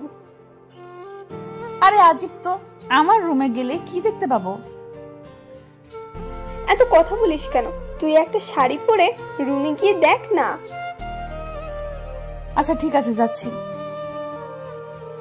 ঈশিতার রুমে গিয়ে একটা আকাশি কালারের শাড়ি পরতে লাগলো, আর দুনিয়ার কৌতূহল এসে ওর মাথায় জমা হতে লাগলো। কে আছে আমার রুমে যে কারণে আম্মু বলল ফারাবির পছন্দের শাড়ি পরতে? আর আমিও বা কেন ফারাবির পছন্দের শাড়ি পরছি? কিছুই বুঝতে পারছি না। ঈশিতার শাড়ি পরা শেষ হলে সাকিব গিয়ে ঈশিতার রুমে ঢুকে। এখানে আসলি কেন? এমনিতে দেখতে আসলাম শাড়ি পরলে তোকে কেমন লাগে। তোর দেখতে হবে না, তুই যা এখান থেকে। বাহ, তোকে তো আকাশি কালার শাড়িতে খুব সুন্দর লাগছে। দেখতে হবে না কার পছন্দের? এই শাড়িটা ফারাবির পছন্দের। ও নিজে আমাকে কিনে দিয়েছিল। ও বলেছিল এই শাড়িতে নাকি আমাকে খুব মানাবে আর অনেক সুন্দর লাগবে, তাই এই শাড়িটা তুলে রেখেছিলাম। ফারাবি যেদিন আসবে ওই দিন ওর সামনে এই শাড়িটা পরে দাঁড়াবো, ওকে চমকিয়ে দেবো আর বলবো, দেখো তোমার দেওয়া শাড়িটা আজও আমি যত্ন করে তুলে রেখেছি, তোমার সামনে পরবো বলে, তোমার মুখ থেকে একবার আমার প্রশংসা শুনবো বলে। বাহ বাহ, দারুণ তো। আমার দেওয়া পছন্দের শাড়ি পরলে বুঝি তোকে সুন্দর লাগবে না? তোর আবার পছন্দ? এইভাবে হাসছিস কেন? আমার দেওয়া শাড়ি পরলে তোকে আরো সুন্দর লাগবে। তোর দেওয়া শাড়ি আমার পরারও দরকার নাই, আর সুন্দর লাগারও দরকার নাই। তোর বউকে তোর শাড়ি পছন্দের শাড়ি দিস। সর সামনে থেকে। আরে কোথায় যাচ্ছিস? দাঁড়া না। এই কথা বলে সাকিব ঈশিতার হাত ধরে ফেলল। তুই আমার হাত ধরছিস কেন? আমার হাত ছাড়। আচ্ছা ছাড়বো, আগে তোর সাথে কয়েকটা ছবি তুলি। তোকে শাড়িতে যে সুন্দর লাগছে না, আমি তো চোখ সরাতে পারছি না। চোখ নিচে নামিয়ে রাখ, আমার দিকে ভুলেও তাকাবি না। আমি আরেকজনের রেখে যাওয়ার সম্পদ, সে সম্পদের দিকে কেউ কুনজরে তাকাবে তা আমি হতে দেব না। আরে আমি তো তোর দিকে কোন নজরে তাকাই না, ভালোবাসার নজরে তাকাই। ভালোবাসার নজরে তাকাস মানে? ভুলেও এ কথা মুখে আনবি না। কোনো নজরে আমার দিকে তাকাতে পারবি না, ব্যাস। আচ্ছা ঠিক আছে, তাকাবো না। এখন চল একটা ছবি তুলি। আচ্ছা ঠিক আছে, তুল।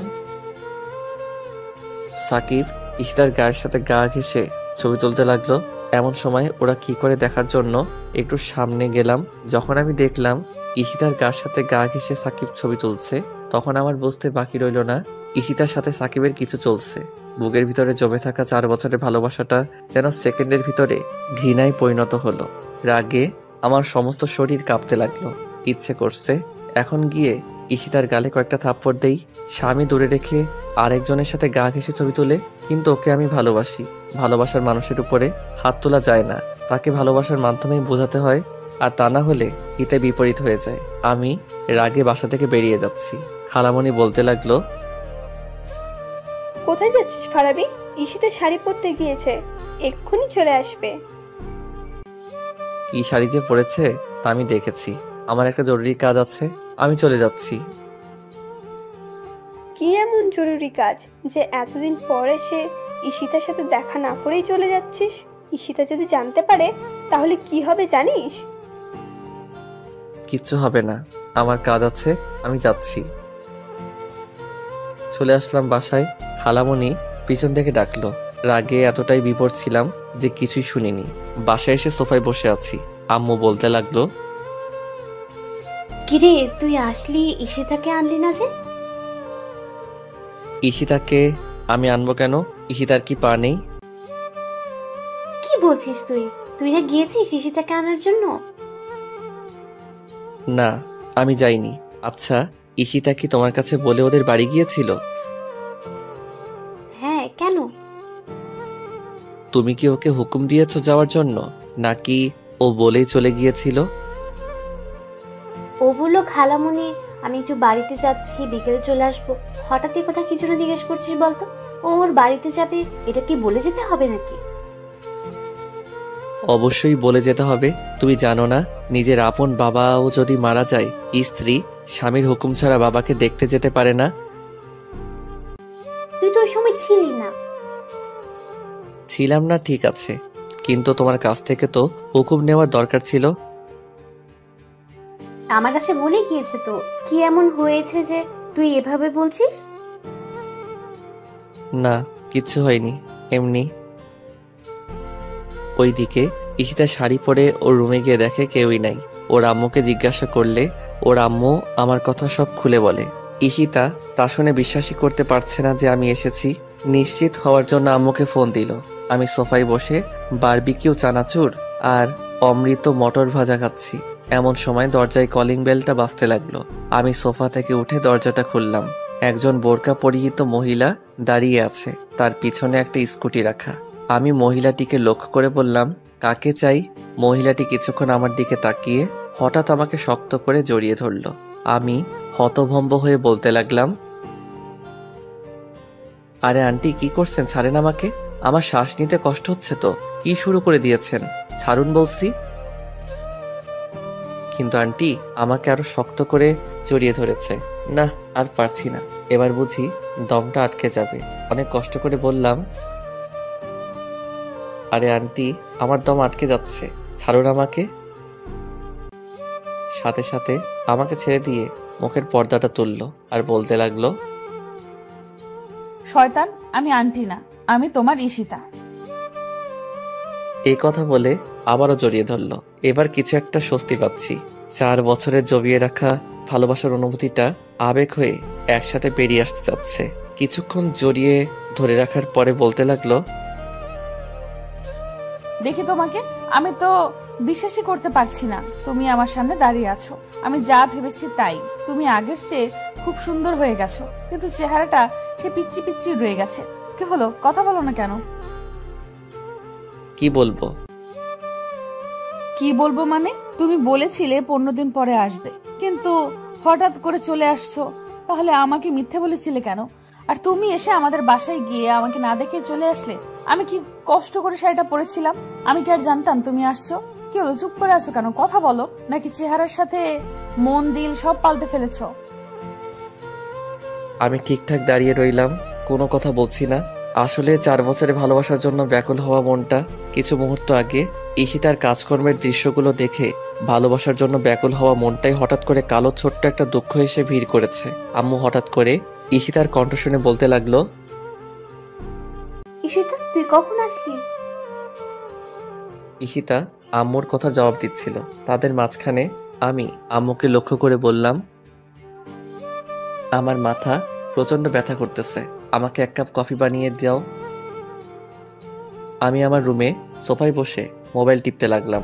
ঈশিতা আম্মুর হাত থেকে কফির কাপটা নিয়ে আমার সামনে গিয়ে দাঁড়ালো। তারপর আমার হাতে কাপটা দিয়ে আমার গা ঘেঁষে বসলো। আমি মোবাইলটা পকেটে রেখে কফির মগে চুমুক দিচ্ছি। ঈশিতা 4 বছর পর আমার এত কাছে আসার পরেও আমার ভাবমূর্তির অনুভূতির ফিলিংস না পেয়ে বলতে লাগলো, কি হলো, তুমি আমার সাথে কথা বলছো না কেন? তুমি কি কোনো কিছুর জন্য আমার প্রতি অসন্তুষ্ট? আমি ঈশিতার কথা শুনে একবার ঈশিতার দিকে ঘুরে তাকালাম। কি হলো, এইভাবে তাকালে কেন? কথা বলো। তুমি কি বোবা হয়ে গেছো? তুমি আমার সাথে কথা বলছো না, মনে হচ্ছে আমার গলায় বিশাল বড় একটা কাঁটা আটকে আছে। আমার ভালো লাগছে না। কথা বলো না, চুপ করে থাকো। মাথা কি বেশি ব্যথা করছে? তাহলে কফি খাওয়ার দরকার নেই, আমি কমপ্লেক্স নিয়ে আসছি। কমপ্লেক্স খেয়ে ওষুধ খেয়ে একটু রেস্ট করো, দেখবে মাথা ব্যথা চলে যাবে। ঈশিতা কমপ্লেক্স দুধ, চিনি আর ট্যাবলেট নিয়ে আসলো আর বলতে লাগলো, এগুলো খেয়ে ওষুধ খেয়ে একটু রেস্ট করো। আমি ঈশিতার হাত থেকে ট্যাবলেটটা নিয়ে খেয়ে ফেললাম। ঈশিতা বলতে লাগলো, খালি পেটে ট্যাবলেট খেয়েছো, শরীর তো অনেক খারাপ করবেই। আমি কোনো কথা বললাম না, সোজা বিছানায় শুয়ে পড়লাম। ঈশিতা হয়তো এটা বুঝছে যে আমার মাথা ব্যথা করছে, তাই ওর সাথে কথা বলছি না। আসল কারণ তো ও আর জানে না। ঈশিতা আস্তে আস্তে আমার মাথার পাশে গিয়ে বসলো। তারপর ওর নরম হাতটা আমার কপালে রাখলো।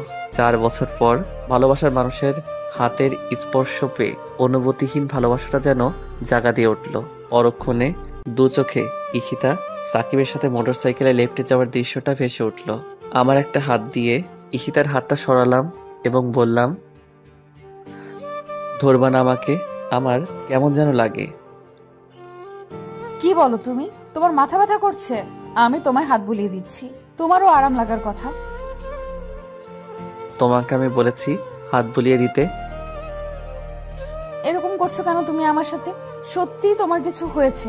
4 বছর পর আমি তোমার এত কাছে, কিন্তু তোমার কোনো অনুভূতি নাই। শোনো, তোমার কথার উত্তর আমি দিতে পারবো না। আমার মাথা ব্যথা করছে, যাও এখান থেকে। না, আমি যাব না। সত্যি করে বলো তোমার কি হয়েছে? আমার কিচ্ছু হয়নি, এখান থেকে যেতে বলেছি তোমাকে। না, আমি যাব না। যাবে না তো? না। এবার আমার সত্যি সত্যি রাগ উঠে গেল। আমি বিছানা থেকে উঠে ঈশিতার দিকে অগ্নি দৃষ্টি নিয়ে তাকালাম। ঈশিতা একটু ভয় পেয়ে গেল এবং বলতে লাগলো, আমার দিকে এইভাবে চোখ লাল করে তাকালে কেন? চোখ নামাও বলছি। এবার আমি জোরে ধমক দিয়ে বললাম, তোমাকে আমি এখান থেকে যেতে বলেছি। ঈশিতা আমার ধমক শুনে কেঁপে উঠল। এরকম ধমক হয়তো আমার কাছ থেকে আশা করেনি। ঈশিতা চুপ করে বাহিরে চলে যাচ্ছে। আমি স্পষ্ট দেখতে পেলাম হাতের উল্টো পিঠ দিয়ে চোখের জল মুছছিল। আমি বিছানায় শুয়ে পড়লাম। ওইদিকে ঈশিতা আম্মুর সামনে গিয়ে দাঁড়ালো। আম্মু ঈশিতাকে দেখে বলতে লাগলো, কি হলো, কাঁদছিস কেন? তোমার ছেলে আর স্বাভাবিক নাই। এই 4 বছরে অনেকটা পাল্টে গেছে। আমি আসার পর থেকে আমার সাথে একটা কথাও বলেনি। ওর মাথা ব্যথা করছে, আমি হাত দিয়ে ওর মাথা টিপে দিচ্ছি। আমাকে বলে কি ওকে না ধরার জন্য। আমাকে চোখ লাল করে ধমক দিয়েছে। তোমার ছেলে সব সময় আমাকে ভয় পেত, আর এখন তোমার ছেলের চোখের দিকে তাকাতে ভয়ে কেঁপে উঠলাম। আমি ওর এরকম অগ্নি দৃষ্টি চোখ কখনো দেখিনি। আর এই জন্য এভাবে কাঁদতে হবে? ওর বুঝি মাথা ব্যথা করছে, তাই তোর সাথে এরকম করেছে? না না, সত্যি সত্যি তোমার ছেলে পাল্টে গেছে। কিছু পাল্টায়নি, ও যেমন ছিল তেমনই আছে। একটু পরে দেখবি ভালো হয়ে যাবে। রাত 8টায় কারো গরম উষ্ণ নিঃশ্বাস আমার মুখে পড়ছে। আমি আস্তে করে চোখটা খুলে দেখি ঈশিতা আমার দিকে ঝুলে আছে এবং তীক্ষ্ণ দৃষ্টি নিয়ে আমার দিকে তাকিয়ে আছে। ঈশিতার ঠোঁট আমার ঠোঁটের এতই কাছে যে দুজন দুজনার নিঃশ্বাস অনুভব করতে পারছি। আমিও এক দৃষ্টি নিয়ে ঈশিতার মায়াবী চোখ জোড়ার দিকে তাকিয়ে আছি। ওর ঠোঁট অল্প অল্প কাঁপছে কিছুক্ষণ আগে কান্নার কারণে এবং গাল এবং নাক লাল হয়ে আছে। নাকের ডগায় কয়েক হাজার ছোট ছোট ঘামের ফোঁটা এসে জড়ো হয়েছে। 4 বছর পর ঈশিতাকে আমি সেই মায়াবী রূপে দেখছি, যে মায়াবী রূপের সাগরে আমি অনেক আগেই নিজেকে হারিয়ে ফেলেছি। দুজন নিস্তব্ধ নীরবতা পালন করতে লাগলাম। আমার 4 বছরের জমিয়ে রাখা গভীর ভালোবাসা জানান দিচ্ছিল যে ঈশিতার কাঁপা কাঁপা ঠোঁটগুলো নিজের আয়ত্তে নিয়ে নিতে, গভীর এক লম্বা চুম্বনে হারিয়ে যেতে। পরক্ষণে আমার মনে হয়ে গেল সাকিব আর ঈশিতার কিছু মুহূর্তের কথা। ধাক্কা দিয়ে আমার উপর থেকে ঈশিতাকে সরিয়ে দিলাম। তারপর সোজা ওয়াশরুমে ঢুকে ঠাস করে দরজাটা লাগিয়ে দিলাম। ঈশিতা আমার এরকম ব্যবহারে অবাক হয়ে গিয়েছে। এক দৃষ্টি নিয়ে আমার যাবার দিকে তাকিয়েছিল। ঈশিতা হয়তো আমার কাছে এরকম কখনোই আশা করেনি যে ছেলেটার কাছে বিরার জন্য সবসময় পাগল হয়ে থাকতো। 4 বছর পর ছেলেটার এত কাছে গেলাম, ওর কোনো অনুভূতি নাই।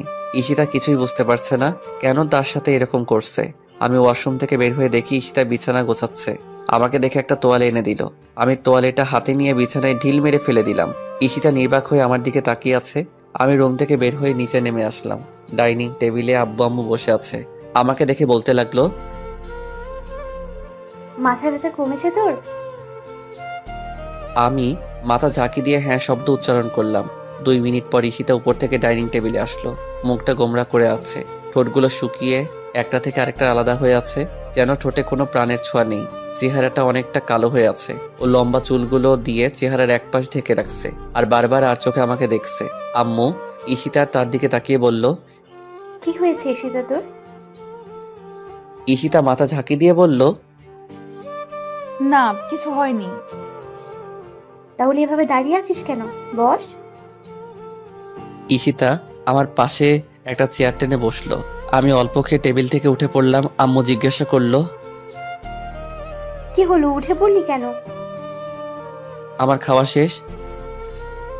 ঈশিতা বুঝতে পারছে না আমার এগুলো করার মানে কি। আমি রুমে এসে বিছানায় শুয়ে পড়লাম। 10 মিনিট পর ঈশিতা আমার রুমে আসলো। ঈশিতা আমাকে দেখে আমার মাথার পাশে এসে বসলো। কি হয়েছে তোমার? সত্যি করে বলো তো, কেন এমন করছো? কিরকম করছি? যে এত বছর পরে এসে আমাকে কাছে পেয়েও কোনো ফিলিংস নাই তোমার। আমার সাথে ঠিকঠাক ভাবে কথাও বলছো না, অদ্ভুত সব আচরণ করছো। আমি কোনো অদ্ভুত আচরণ করছি না। আমি ঘুমাবো, লাইট অফ করো। তুমি সত্যি অনেকটা পাল্টে গেছো। তুমি আর আমার আগের ফারাবি নাই, তুমি চেঞ্জ হয়ে গেছো। আমি আগে যেমন ছিলাম এখনো ঠিক তেমনই আছি।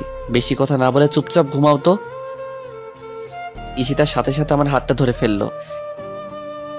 আমি কি তোমার সাথে অন্যায় কিছু করেছি? বলো আমাকে। যদি কিছু করে থাকে তাহলে আমাকে মারো, বকা দাও, কিন্তু আমার সাথে এরকম করো না প্লিজ। আমাকে ইগনোর করো না। আমি তোমার এই অদ্ভুত আচরণগুলো মেনে নিতে পারছি না। এই তোমাকে না বলছি আমি ঘুমাবো। তোমার এই পেচের পেচের ভালো লাগে না, আমার হাত ছাড়ো।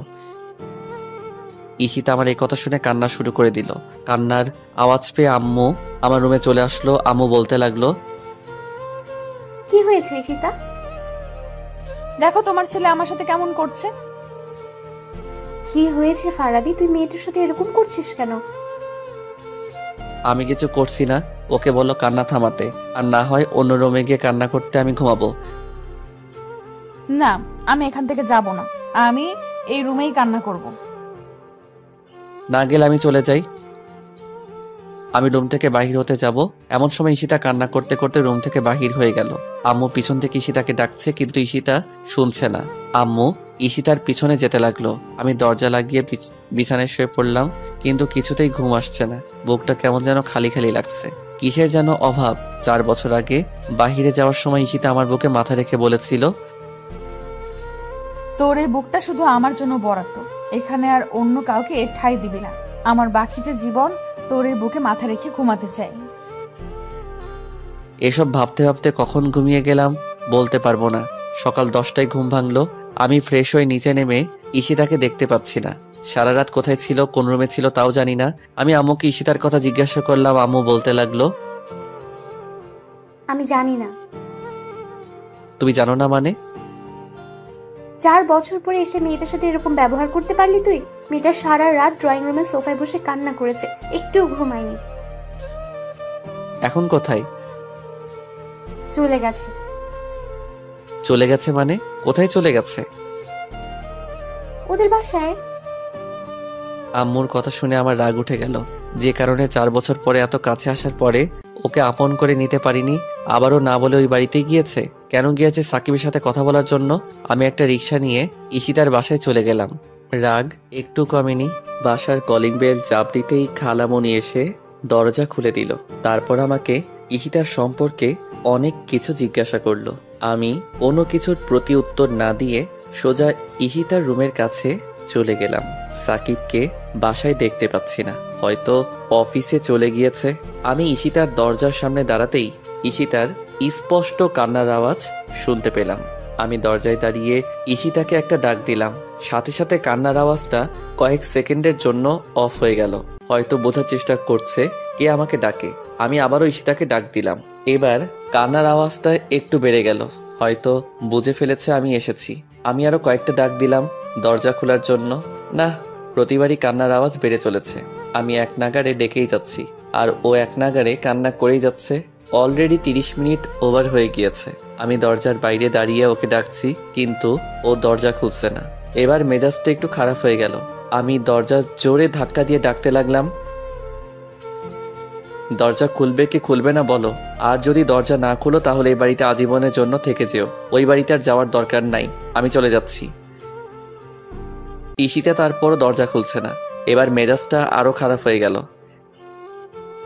কি হলো, তুমি দরজা খুলবে না?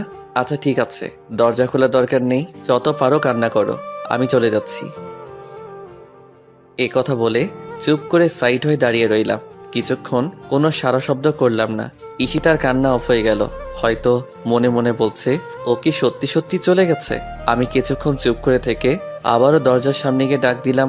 আমি ডাক দেওয়ার সাথে সাথে কান্নার আওয়াজ শুনতে পাচ্ছি। হয়তো বলছে ও এখনো যায় নাই। মেয়েরা আর কিছু পারুক আর না পারুক, কান্না করে অনেক কিছু হাসিল করতে পারে, যে কোনো পুরুষকে ঘায়েল করতে পারে। কি হলো, তুমি দরজা খুলবে না?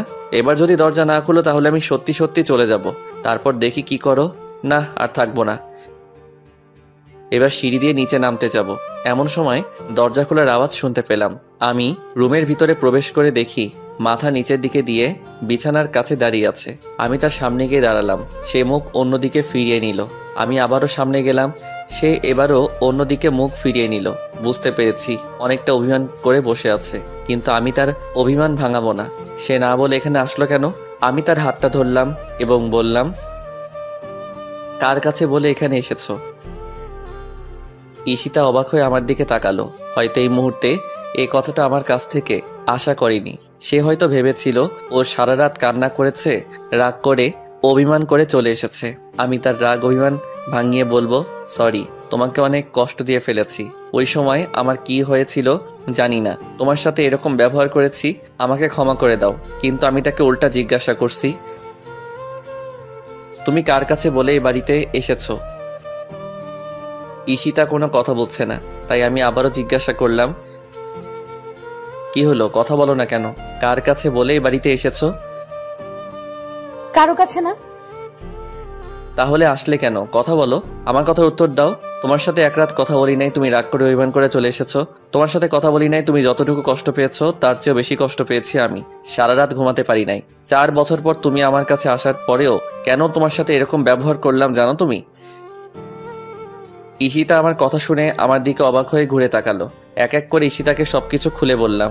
ঈশিতা বলতে লাগলো, বিশ্বাস করো তুমি, আমি সাকিবের সাথে মার্কেটে যেতে চাইনি। ও আম্মুকে অনেক রিকোয়েস্ট করে বলল, তারপরও আমি যেতে রাজি হইনি।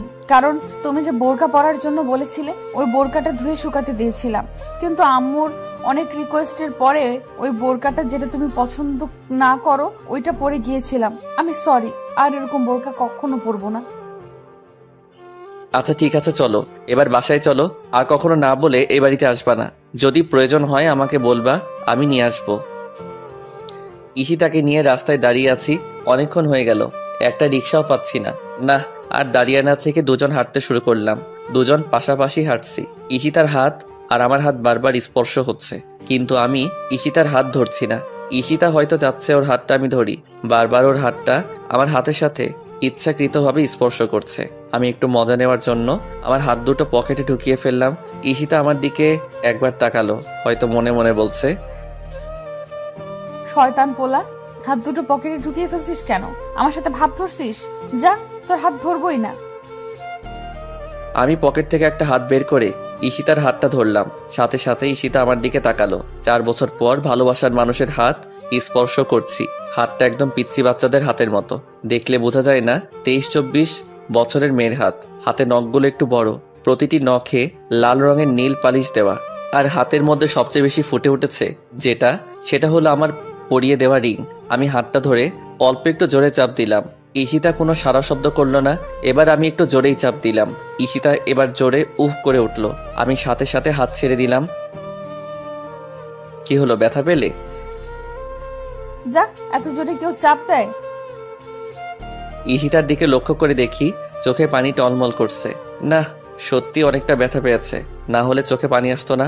এত জোরে চাপ দেওয়া আমার ঠিক হয়নি। আমি ঈশিতার সামনে গিয়ে ঈশিতার থোতায় হাত দিয়ে মাথা উপরে তুললাম। ঈশিতার চেহারার দিকে তাকিয়ে তো আমি বাকরুদ্ধ হয়ে গেছি। এতক্ষণ কথা বললাম, আমি তো চেহারার দিকে লক্ষ্য করি নাই। রাত থেকে এ পর্যন্ত কান্না করতে করতে চেহারার একেবারে বাজে অবস্থা করে ফেলেছে। চোখগুলো আগুনের মতো লাল হয়ে আছে, নাকের ডগায় মনে হচ্ছে রক্ত জমাট বেঁধেছে। বেশি কান্নার কারণে ফর্সা চেহারা সূর্যের লাল রক্তিম কালার ধারণ করেছে। না, এভাবে কষ্ট দেওয়া আমার ঠিক হয়নি। আমি গতকাল রাতে একটু বেশি করে ফেলেছি। হঠাৎ করে হয়তো আমার এমন ব্যবহার মেনে নিতে পারে নাই, তাই সারা রাত কান্না করেছে। আমি ঈশিতার 2 গালে হাত দিয়ে বললাম, এ কি, কান্না করতে করতে চেহারার কি বাজে অবস্থা করেছো? এইভাবে কেউ কান্না করে? তোর ব্যবহারের জন্যই তো। আসলে আমি রিয়েলি সরি। আমি বুঝতে পারিনি তুমি এতটা কষ্ট পাবে। কি করবো বলো, ওই সময় আমার মাথা ঠিক ছিল না। এক হলো মাথা ব্যথা, আর এক হলো তোমার চিন্তা। দোনোটা মিলিয়ে আমার মাথা নষ্ট করে দিয়েছিল। তাই মুখ দিয়ে যা এসেছে তাই বলেছি। এবারের মতো তোমার পিচ্চি বরটাকে মাফ করে দাও। কোনো মাফ নাই। কেন, সরি বললাম তো। আর কখনো এরকম করবো না, তোমাকে কষ্ট দিব না। এবারের মতো মাফ করে দাও। বললাম তো কোনো মাফ নাই। তুমি আমাকে বেশি কষ্ট দিয়েছো, সারা রাত কান্না করিয়েছো। এত সহজে মাফ করে দিলে তুমি আমাকে আবার কষ্ট দিবে। আর কখনো কষ্ট দিব না, এই যে প্রমিস করে বলছি। না, হবে না। তাহলে কি করলে মাফ করবে? যা বলবো তা করবে তো? হ্যাঁ, করব। কিছু শর্ত মানতে হবে। কি শর্ত?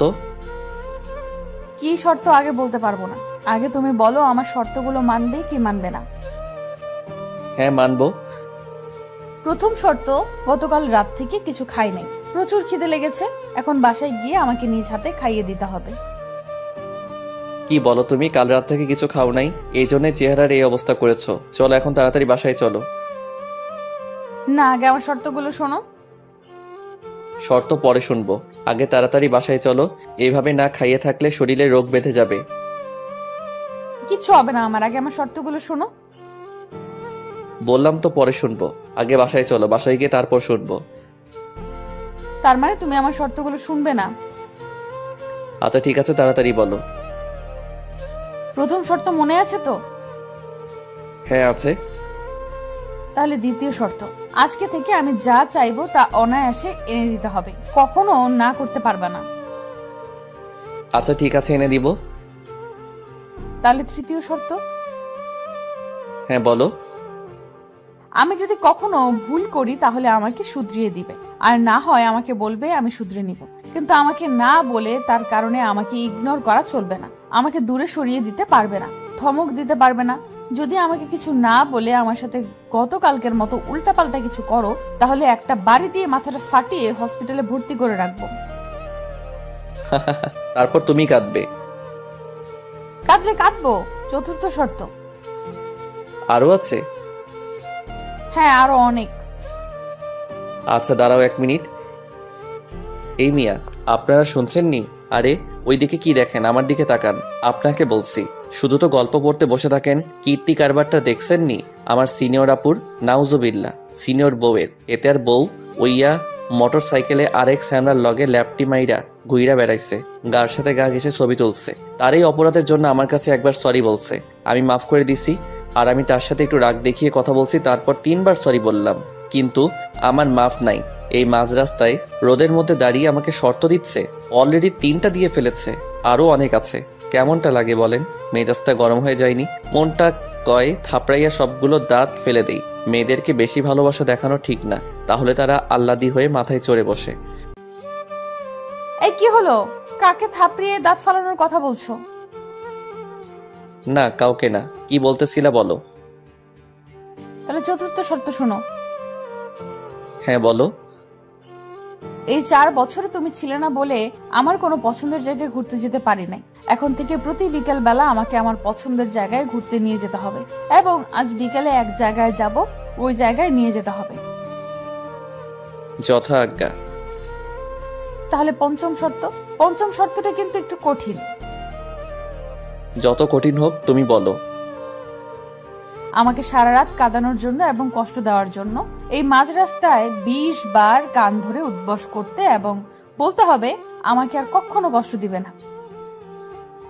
কি বলো তুমি? এর আগের শর্তগুলো ঠিক আছিল, কিন্তু এটা কি শর্ত দিলে তুমি? এই মাঝ রাস্তায় এত মানুষের মধ্যে আমি 20 বার কানে ধরে উঠবস করব? হ্যাঁ, করতে হবে। দরকার হলে আরো মানুষ ডেকে আনবো, তারপরও করতে হবে। না, মেজাজটা খারাপ হয়ে গেল। মান সম্মান আজ আর থাকবে না। মন চাচ্ছে উপরে তুলে একটা আছাড় মারি। দেখতে তো পিচ্চি মাইয়ার মতো লাগে, হাত পা ছোট ছোট, মুখটা গোল, মনে হয় 16-17 বছরের মেয়ে।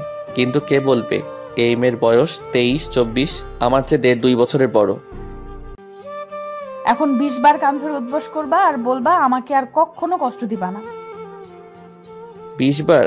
ওই শাস্তিটা একটু কমানো যায় না? না, কমানো যাবে না। প্লিজ দেখো না, কোনো উপায় কমানো যায়নি?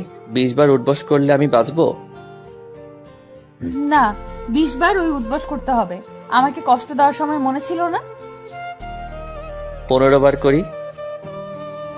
না, 20 বার। কি আর করা, এখন 20 বারই উঠবস করতে হবে। আমি কানে ধরে উঠবস করতে যাব, দেখি রাস্তার সব মানুষ আমার দিকে তাকিয়ে আছে। হায় হায়, আজকে তো মান ইজ্জত সব প্লাস্টিক হবে আমার। আমি কান থেকে হাত ছেড়ে দাঁড়িয়ে রইলাম। কি হলো? দাঁড়িয়ে রইলে কেন? উদ্বস করো। চলো বাসায় গিয়ে উঠবস করব। তুমি যতবার বলবে ততবার। এখানে প্রচুর মানুষ। বাসায় গিয়ে না, এখানেই করতে হবে, মানুষের সামনে। এটা আমাকে সারা রাত কাঁদানোর শাস্তি। কি হলো, উদ্বস করবা না? আচ্ছা ঠিক আছে, না করলে আমি চলে যাই। এ কথা বলে ঈশিতা হাঁটতে লাগলো। আরে কোথায় যাচ্ছ? তুমি তো বাসায় যেতে মানা করেছো, এখন যেদিকে যেতে পারি। আরে দাঁড়াও, উঠবস করছি তো। তাহলে করো। এখন ভাবতে লাগলাম শাস্তিটা কোনো উপায়ে কমানো যায় নাকি। হ্যাঁ, মাথায় একটা বুদ্ধি এসেছে। আচ্ছা, তোমাকে যদি এখান থেকে কোলে করে বাসায় নিয়ে যাই তাহলে? সত্যি নিয়ে যাবে? হ্যাঁ, নিয়ে যাব। তাহলে 5 বাদ যাও। এখন 15 বার উদ্বস করো। মাত্র 5টা? 60 কেজি ওজনের বস্তা বাসায় নিয়ে গেলে তো আমার জান যাবে আর আসবে। এত কষ্ট করব? মাত্র 5টা বাদ? কি বলে তুমি? আমি 60 কেজি? আমি বস্তা? হাই হাই, কি বলে ফেললাম? আমাকে কোলে করে বাসায় নিয়ে যেতে হবে। এখন 25 বার উদ্বস করবা। 25 বার কেন? 20 বার না বললে? এখন 25 বার উদ্বস করতে হবে। আমাকে বস্তা বললে কেন? আমি 60 কেজি? আমি মোটেও 60 কেজি না, আমি 47 কেজি। এখন চুপচাপ 25 বার উদ্বস করো। আচ্ছা ঠিক আছে, সরি, 5 বারই কমিয়ে দাও। তাহলে 20 উদ্বস করো। আবার 20 বার কেন? 15 বার হবে। তাহলে আমাকে বস্তা বললে কেন? এই জন্য 5 বেড়েছে। 20 যোগ 5 25। এখান থেকে তুমি আমাকে কোলে নিয়ে বাসায় নিয়ে যাবে, তাহলে 5টা কমবে। 25টা থেকে 5টা চলে গেলে থাকে 20। এখন 20 বার উদ্বস করো। কেমনটা লাগে বলেন? 5টা বিয়োগ করে কমালাম, ও আবার 5টা এনে যোগ করলো, তাহলে ঘুরে তো 20টাই হলো। যেই লাও সেই কদু, কোলে করে বাসায় নিয়ে যাব তো ফাও। কি আর করা, কোনো উপায় নেই, চুপচাপ 20 বার উঠবস করে ফেলা ভালো। আমি কান ধরে উঠবস শুরু করলাম। ঈশিতা আমার উঠবস দেখে মুচকি মুচকি হাসছে, আর রাস্তার সব লোক এক দৃষ্টি নিয়ে আমার দিকে তাকিয়ে আছে। আমি চোখ বুজে 8টা নিয়ে ফেললাম, কপাল দিয়ে অল্প অল্প ঘাম বের হচ্ছে, আর 4টা নিয়ে কোমরে হাত দিয়ে দাঁড়িয়ে পড়লাম। কি হলো, দাঁড়িয়ে পড়লে কেন? আমার কোমর প্রচুর ব্যথা করতেছে। সত্যি? হুম। তাহলে আর উদ্বোস করার দরকার নেই, চলো বাসায় চলে যাই। চলো। আমি মুচকি মুচকি এসে মনে মনে বলতে লাগলাম, আমার সাথে চালাকি করো। আমি 5টা কমালাম আর তুমি 5টা বাড়িয়ে দিলে, এখন মোট 10টা নিলাম, কেমন হলো? ঈশিতা আমার মুচকি হাসি দেখে বলতে লাগলো, তুমি হাসো কেন? না এমনি। তার মানে তুমি আমাকে মিথ্যা বলেছো, তোমার কোমরে কোনো ব্যথা নাই? না আছে তো। আচ্ছা ঠিক আছে, এখন আমাকে কোলে নাও। কোমরে ব্যথা নিয়ে? তুমি কিন্তু আমাকে কথা দিয়েছো। আচ্ছা ঠিক আছে, নিচ্ছি। ঈশিতাকে কোলে নিয়ে হাঁটতে শুরু করলাম।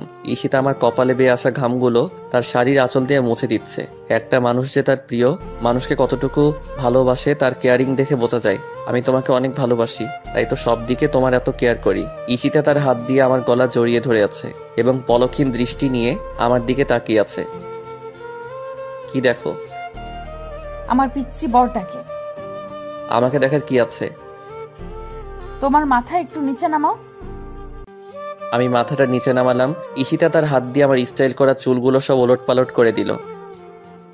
কি হলো, চুলগুলো এমন করলে কেন? তোমাকে এত সুন্দর এত স্মার্ট লাগে কেন?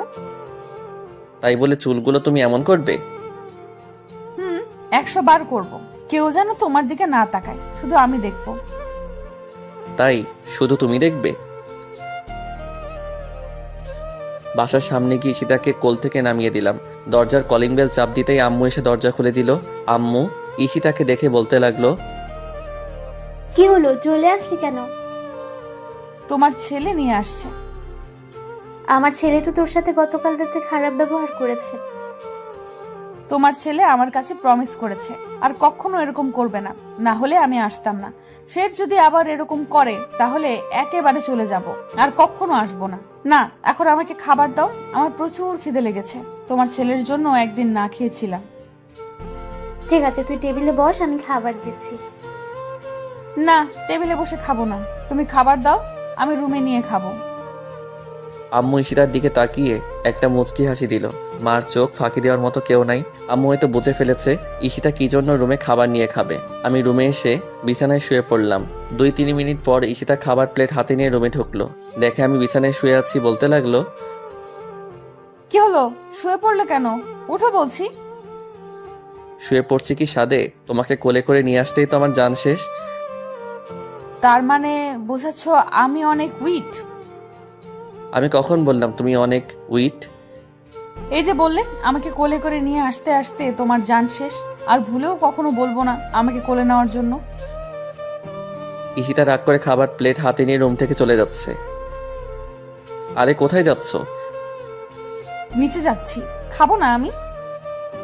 কেন, তুমি না বললে তোমাকে নিজ হাতে খাইয়ে দিতে? না, কেউ খাইয়ে দিতে হবে না, আমি খাবোই না। কেন? তুমি ওই সময় বললে আমি বস্তা, এখন বলছো আমি অনেক উইট, খাবো না আমি। আচ্ছা বাবা, সরি, আর কখনো এগুলো বলবো না। তুমি যখন বলবে তখনই তোমাকে কোলে নিব। সত্যি আমি যখন বলবো তখন নিবা তো? হ্যাঁ নিব। তাহলে এখন আমাকে কোলে নিয়ে খাইয়ে দিবা। কেমন মাইয়া বলেন, এখন বললো খাবে না, আবার এখনই বলে কোলে তুলে খাইয়ে দিতে হবে। কথা বললেই বিপদ। এখন যদি বলি তুমি না বললে আর কখনো কোলে উঠবা না, তাহলে রাগ খাবারের প্লেটে ফেলে দিয়ে চলে যাবে। এই সুন্দর কিউট মাইয়াগুলোর এত রাগী হয় কেন? ঈশিতাকে কোলে নিয়ে খাইয়ে দিচ্ছি। একটা লোকমা দিয়েছি, অনেক বড় দোগাল ফুলিয়ে চিবোচ্ছে, আর কি যেন বলার চেষ্টা করছে, কিন্তু মুখ দিয়ে শুধু শব্দ বের হচ্ছে। আমি হাত দিয়ে ইশারা করে বললাম, আগে খেয়ে নাও, তারপর কথা বলবা। ঈশিতা মুখের ভাত শেষ করে বলতে লাগলো, এত বড় লোকপা দিয়েছো কেন? আমার চাবাতে অনেক কষ্ট হয়েছে। তুমি না বললে তোমার অনেক খিদে লেগেছে? তাই বলে সব একেবারে দিয়ে দিবা নাকি? ছোট ছোট লোকমা দাও। আচ্ছা ঠিক আছে।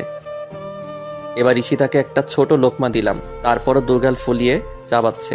আমি জিজ্ঞাসা করলাম, এবার তো ছোট লোকমা দিলাম, তাহলে দুর্গাল ফুলিয়ে চাবাচ্ছ কেন?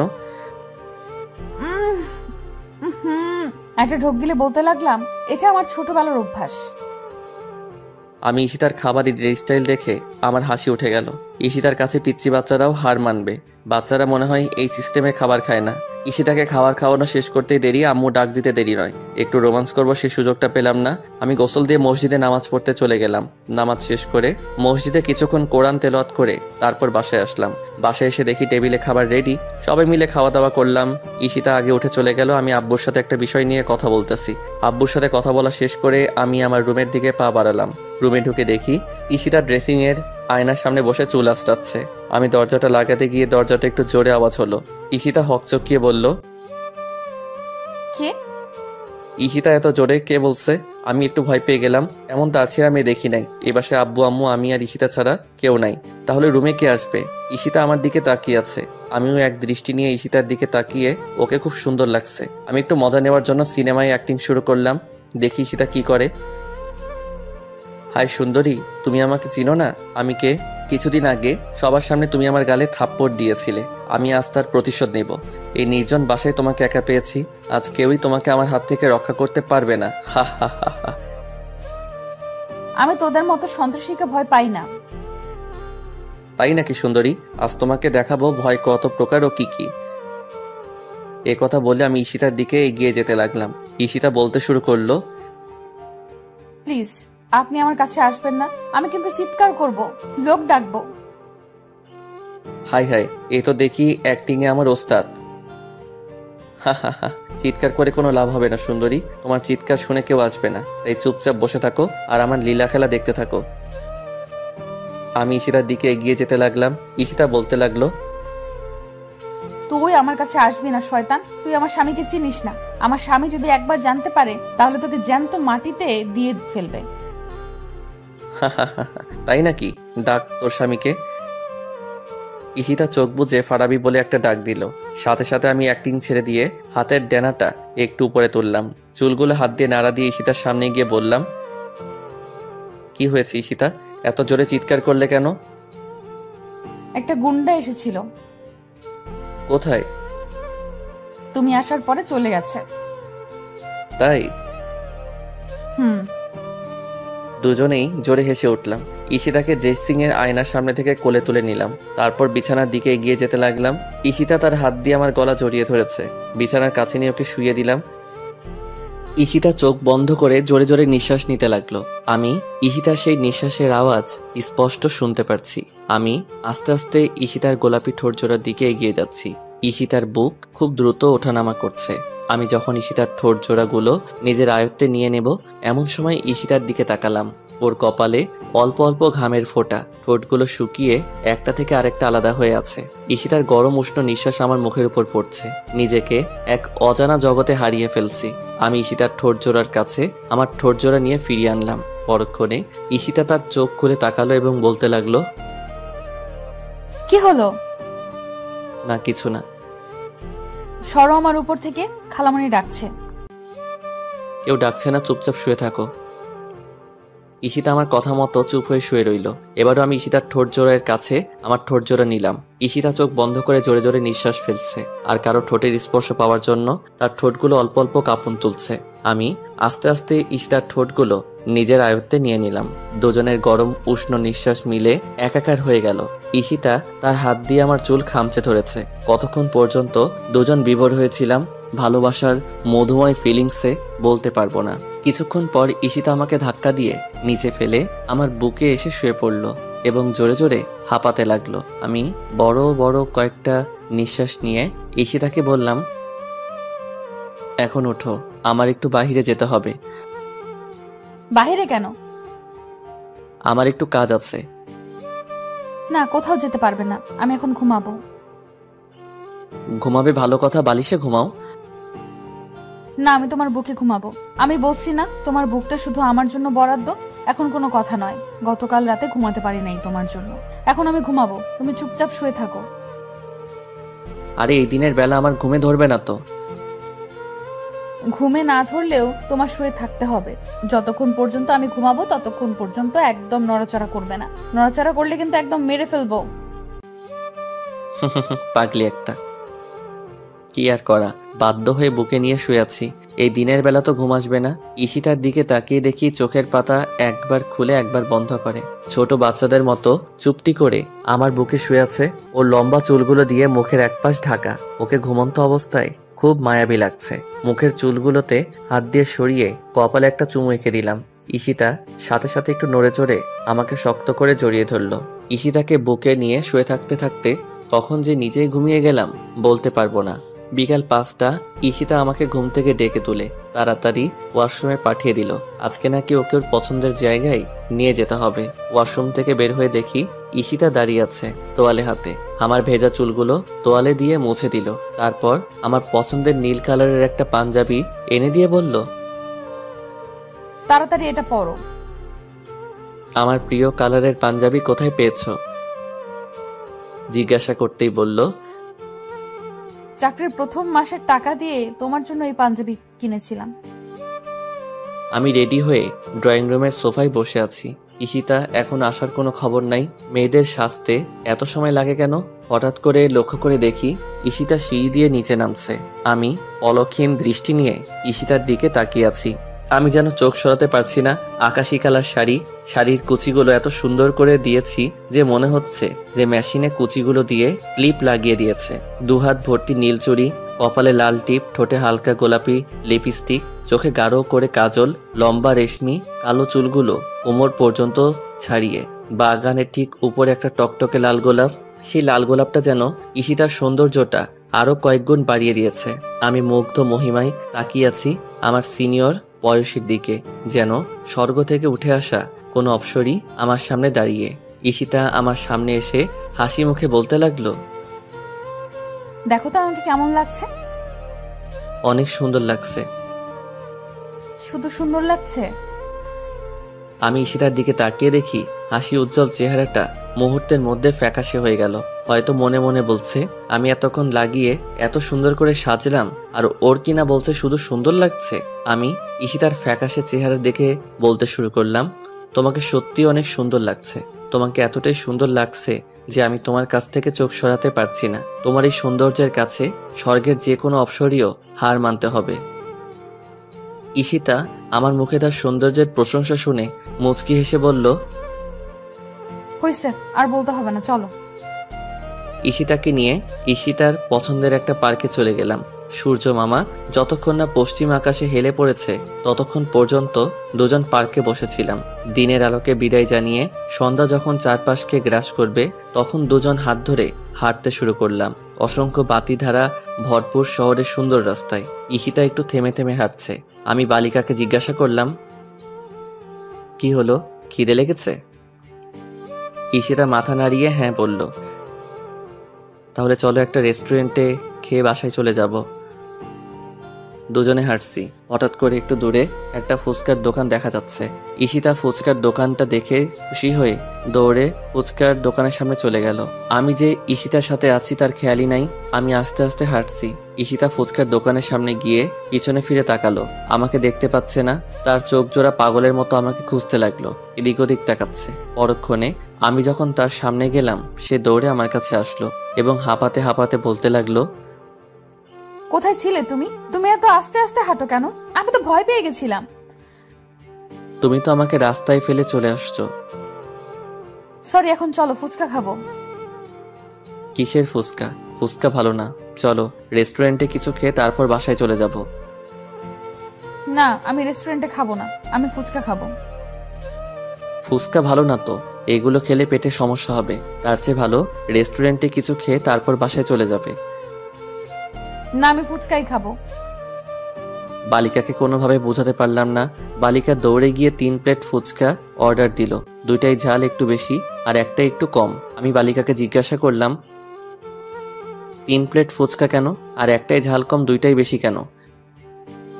ঈশিতা উত্তর দিল, দুটো আমি খাবো, সেই দুটোই ঝাল বেশি। তুমি একটা খাবে, ওটায় ঝাল একটু কম। তুমি তো আবার ঝাল বেশি খেতে পারো না। বালিকা আমার জন্য ঝাল ছাড়া 1 প্লেট ফুচকা অর্ডার দিল। বালিকা মনে করেছে আমি আগে সেই পিচ্চি ফারাবি রয়ে গেছি। মাথায় একটা দুষ্টুমি বুদ্ধি এসে চাপলো। ফুচকাওয়ালা মামাকে কিছু টাকা দিয়ে বললাম, একটার মধ্যে প্রচুর ঝাল দিবে আর তোমার ড্রামের সব পানি ফেলে দিবে। বালিকা যদি জিজ্ঞেস করে তোমার এখানে পানি আছেনি, তুমি না বলবে। কোনো দোকানের কথা জিজ্ঞাসা করলে বলবে 30 মিনিটের মতো লাগবে। যেই ভাবা সেই কাজ। ফুচকাওয়ালা মামা 1 প্লেট ফুচকা প্রচুর ঝাল দিয়ে আমাকে দিল, আর ঈশিতাকে 2 প্লেট। আমি ফুচকা মুখে দিয়ে দেখে আসলেই প্রচুর ঝাল দিয়েছে। ঈশিতা আমার দিকে না তাকিয়ে চোখ বুজে খাওয়া শুরু করেছে। বালিকা কিছুক্ষণের ভিতরে 1 প্লেট ফুচকা শেষ করে ফেললো। আমি ঝালের কারণে অল্প অল্প মুখে দিচ্ছি। ঈশিতা আরেক প্লেট ফুচকা প্রায় শেষের দিকে। তখন আমি ঝালের কারণে চেঁচিয়ে উঠলাম, সত্যি আমার অনেক ঝাল লেগেছে। ঝালের কারণে চোখ দিয়ে পানি চলে আসছে। ঈশিতা বলতে লাগলো, কি হয়েছে? আমার প্রচুর ঝাল লেগেছে। তোমার এটাই তো ঝাল দেয় না? ঝাল না দিলে কি আমি স্বাদে চিল্লাচ্ছি? ঈশিতা আমার দিকে লক্ষ্য করে দেখে আসলে ঝালের কারণে আমার চেহারা পুরো লাল হয়ে গিয়েছে, চোখ দিয়ে পানি পড়ছে। ঈশিতা ফুচকার প্লেটটা রেখে তাড়াতাড়ি ফুচকাওয়ালা মামার কাছে গিয়ে বলতে লাগলো, তাড়াতাড়ি পানি দেন। পানি তো নাই ম্যাডাম। কি বলছেন আপনি? আপনাকে না না করেছি ওর এটার মধ্যে ঝাল না দেওয়ার জন্য?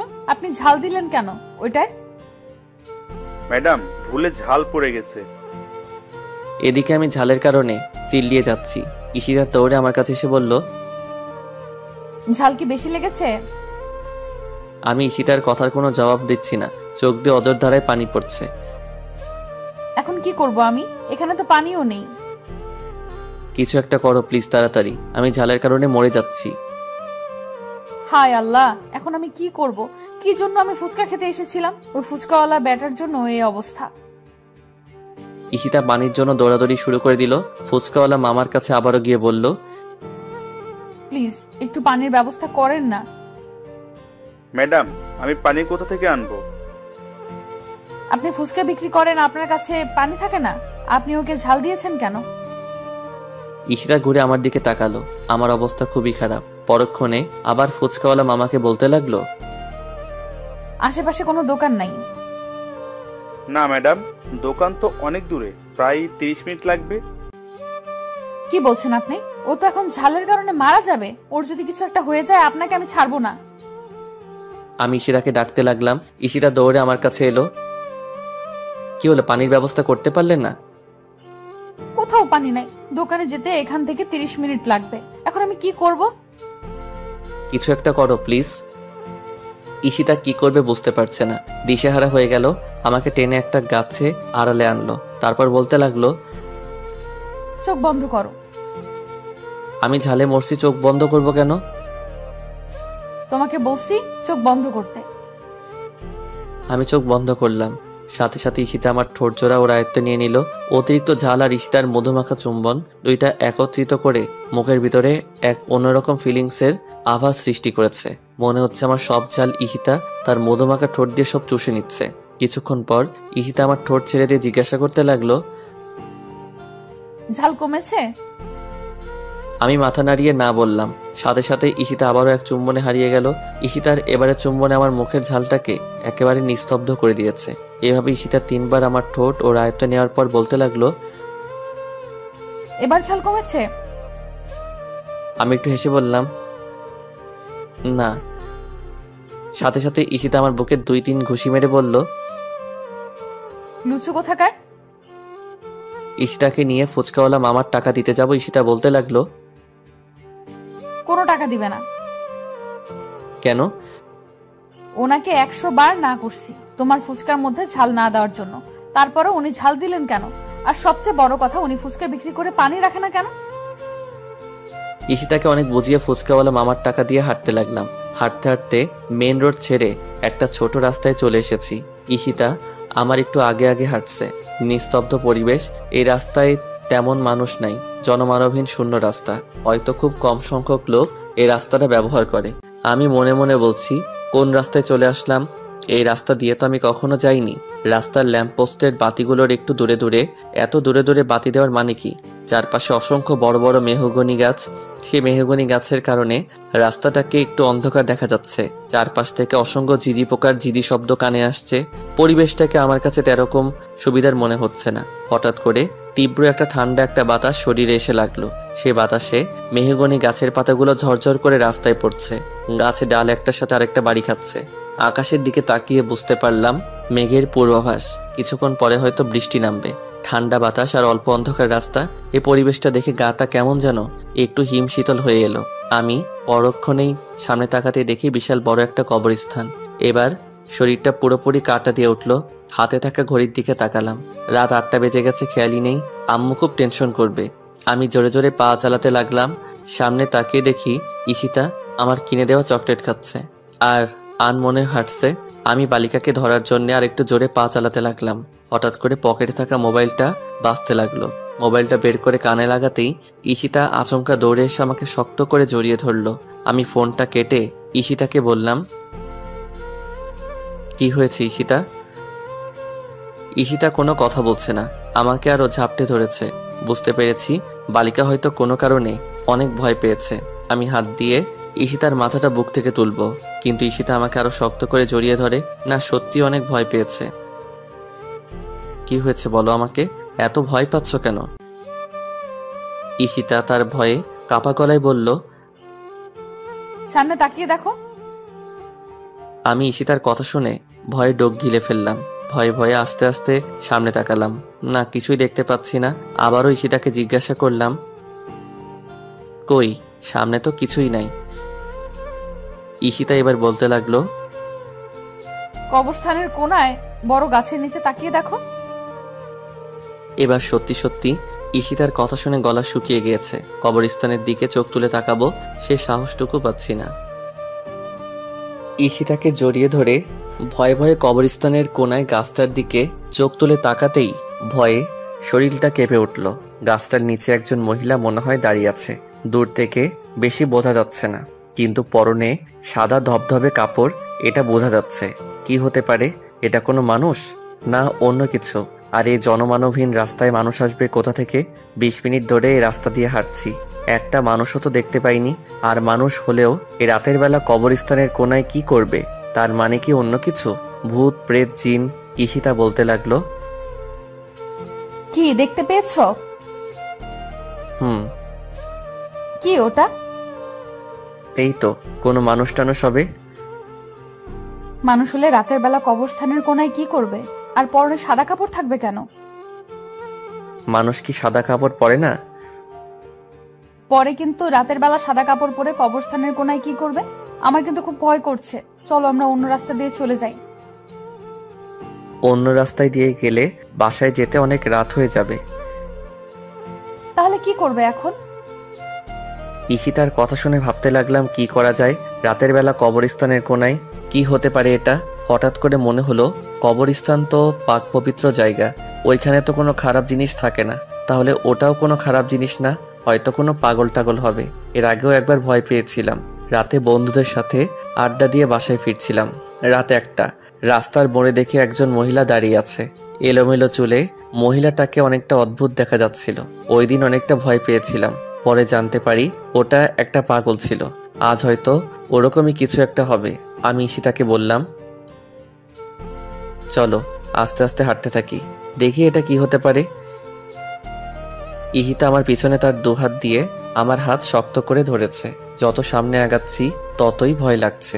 দোয়া দুরুদ যা মুখস্থ ছিল সব পড়তে লাগলাম। ঈশিতা আমার হাত এতটাই শক্ত করে ধরেছে যে মনে হচ্ছে ঈশিতার হাতে বড় বড় নখগুলো আমার হাতের ভিতরে ঢুকে যাচ্ছে। হঠাৎ করে ঈশিতা বলতে লাগলো, আর সামনে যাওয়ার দরকার নাই, চলো আমরা অন্য রাস্তা দিয়ে চলে যাই। আমার না খুব ভয় করছে। এত ভয় পাবার কি আছে? আমি আছি তো নাকি, কিচ্ছু হবে না, আমরা এই রাস্তা দিয়ে যাব। ঈশিতা বলতে লাগলো, আমার কি মনে হচ্ছে জানো? কি? আমার মনে হচ্ছে এটা কোনো কবর থেকে ওঠা মানুষ। দেখো না, সাদা কাপড় পরা। এবার ঈশিতার কথা শুনে আরেকটু ভয় পেয়ে গেলাম। এই বালিকা তো আজকে ভয় পাইয়েই মেরে ফেলবে। ব্যাককল মাইয়া, কবর থেকে কোনো মানুষ উঠতে পারে? আমি ঈশিতাকে ধমক দিয়ে বললাম, চুপ করো, এই আধুনিক যুগে কি আবল তাবল কথা? কবর থেকে কখনো মানুষ উঠতে পারে? দোয়া দরুদ পড়ে সামনে আগাতে লাগলাম। না, এত দোয়া দরুদ পড়ছি, কিন্তু জিনিসটা ওখান থেকে এক চুল পরিমাণও নড়ছে না। অন্য জিনিস হলে তো এতক্ষণে এখান থেকে চলে যাওয়ার কথা। তার মানে নিশ্চয়ই কোনো পাগল। এবার ভয়ে অনেকটা কেটে গেছে। ঈশিতার দিকে লক্ষ্য করে দেখি ভয়ে একদম চুপসে গেছে, কোনো কথা বলছে না। গুটি গুটি পায়ে আমার হাতটা শক্ত করে ধরে হাঁটছে। আমি ঈশিতাকে জিজ্ঞাসা করলাম, ঈশিতা, হুম। আমরা ওটা সামনে যাওয়ার পরে ওটা যদি আমাদেরকে দৌড়ানি দেয়? কি বলছো তুমি? আমার কিন্তু অনেক ভয় করছে। প্লিজ চলো, অন্য রাস্তা দিয়ে চলে যাই। ভয় পাওয়ার কিছু নেই। আচ্ছা, ওটার সামনে গেলে ওই জিনিসটা যদি আমাকে না ধরে তোমাকে ধরে তাহলে কি করবে?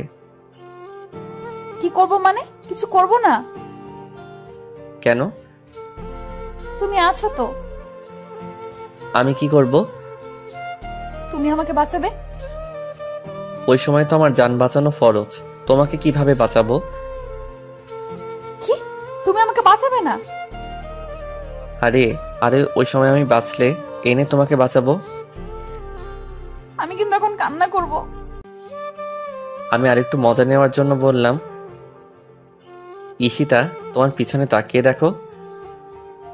বালিকা ভয় পেয়ে চিৎকার দিয়ে আমাকে শক্ত করে জড়িয়ে ধরলো।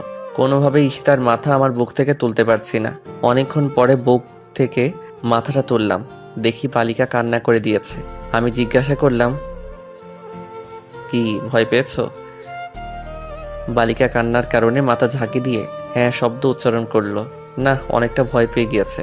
আমি ঈশিতার মাথাটা তুলে চোখের পানি মুছে দিয়ে বললাম, পাগলি একটা, এত ভয় পাবার কি, আমি আছি তো। ঈশিতা আমার হাত শক্ত করে ধরে আছে। আমি আস্তে আস্তে সামনে যেতে লাগলাম। ঈশিতা আমাকে থামিয়ে বলতে লাগলো, আর সামনে যাওয়ার দরকার নাই। কেন? ওটা যদি তোমার কিছু করে? আমি একটা হাসি দিয়ে মনে মনে বলতে লাগলাম, পাগলি মেয়ে একটা, নিজেও ভয় পাবে আর সেই ভয়ের মধ্যে আমার কথাও চিন্তা করবে। এটাকেই তো ভালোবাসা বলে। নিজে বিপদে থেকেও সেই বিপদের মুহূর্তে প্রিয় মানুষটির কথা চিন্তা করে। আমি ঈশিতাকে বললাম, কিচ্ছু করবে না আমার, চলো। ঈশিতাকে নিয়ে ওই জিনিসটার কাছাকাছি চলে গেলাম।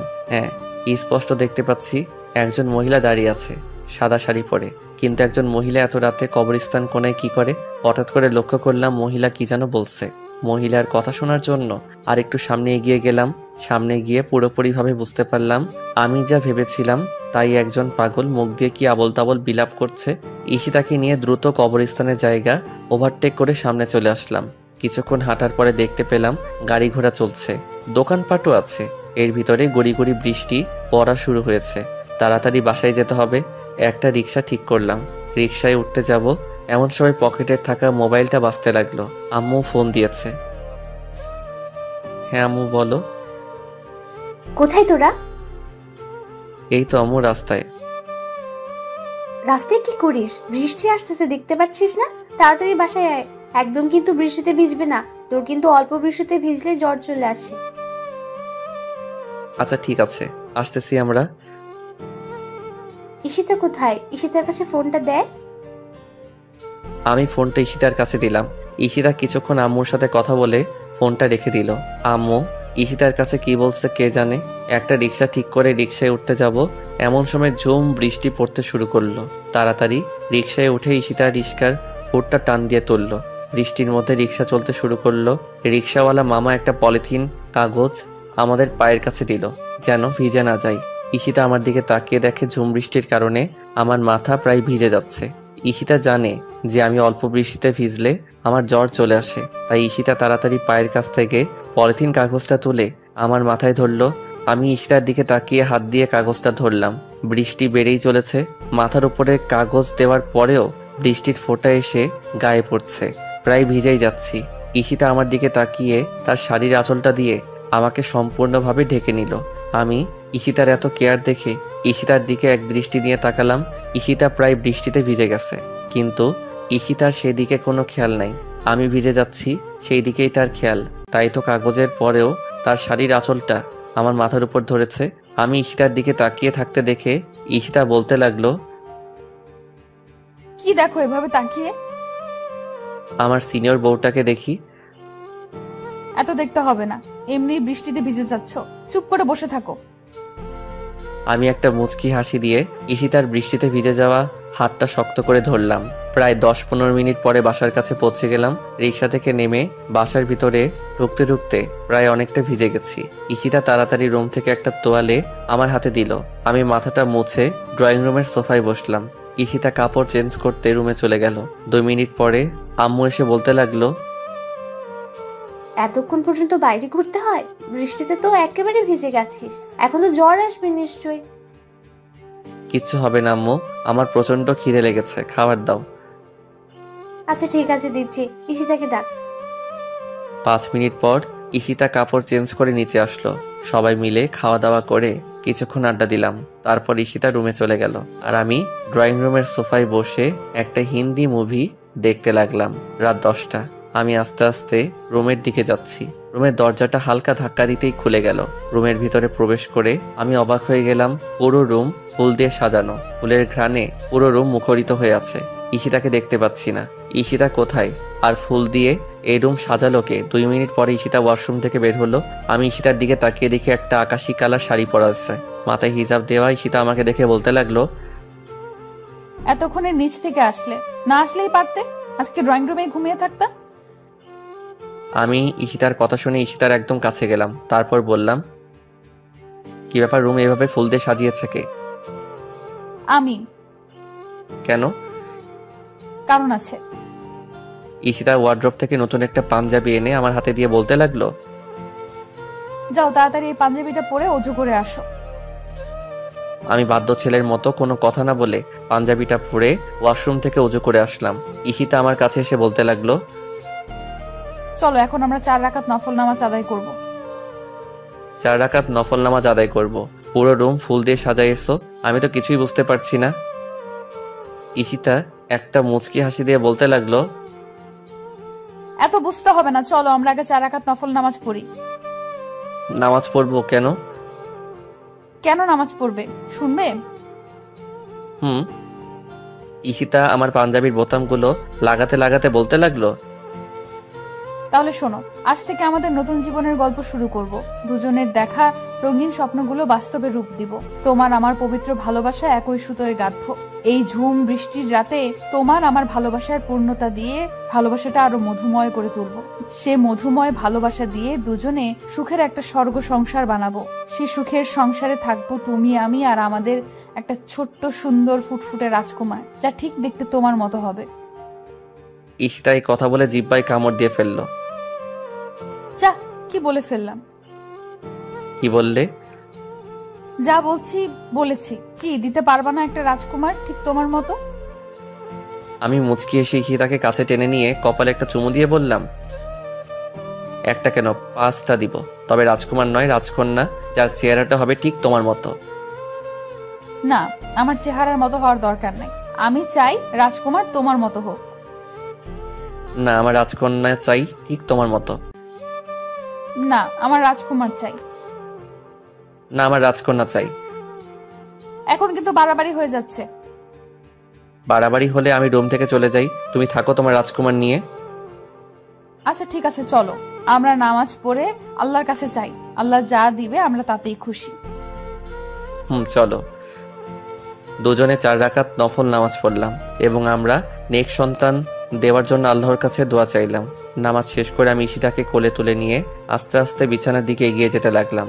আজ এই ঝুম বৃষ্টির রাতে আমাদের ভালোবাসা পাবে পূর্ণতা, হবে দুটো দেহের মধুর মিলন।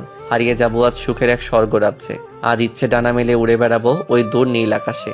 রংধনুর 7 রঙে রাঙাবে আজ আমাদের জীবন। ভালোবাসার ছোট নৌকায় পাল তুলে পাড়ি দিব ওই দূর মহাসাগর। আজকের পর থেকে আমার জীবন নতুন এক অধ্যায়ের সূচনা হবে। প্রেমের নতুন একটা গল্প শুরু হবে। সেই প্রেমের নতুন গল্পের ভিতরে থাকবে রাগ, অভিমান, ঝগড়া, খুনসুটি, আর অফুরন্ত ভালোবাসা, অটুট বিশ্বাস, আর দু চোখে দেখা হাজারো রঙিন স্বপ্ন। যতদিন থাকবো ক্ষণিকের এই দুনিয়াতে, কষ্ট নামের কোনো ঝড়ো হাওয়া যেন না আসে আমাদের এই অফুরন্ত ভালোবাসার বন্ধনে। বেঁচে থাকুক পৃথিবীতে এরকম পবিত্র ও সত্যিকারের ভালোবাসাগুলো, আর অচিরেই সেই দূর দেশে হারিয়ে যাক ভালোবাসা নামের মিথ্যে অভিনয়গুলো।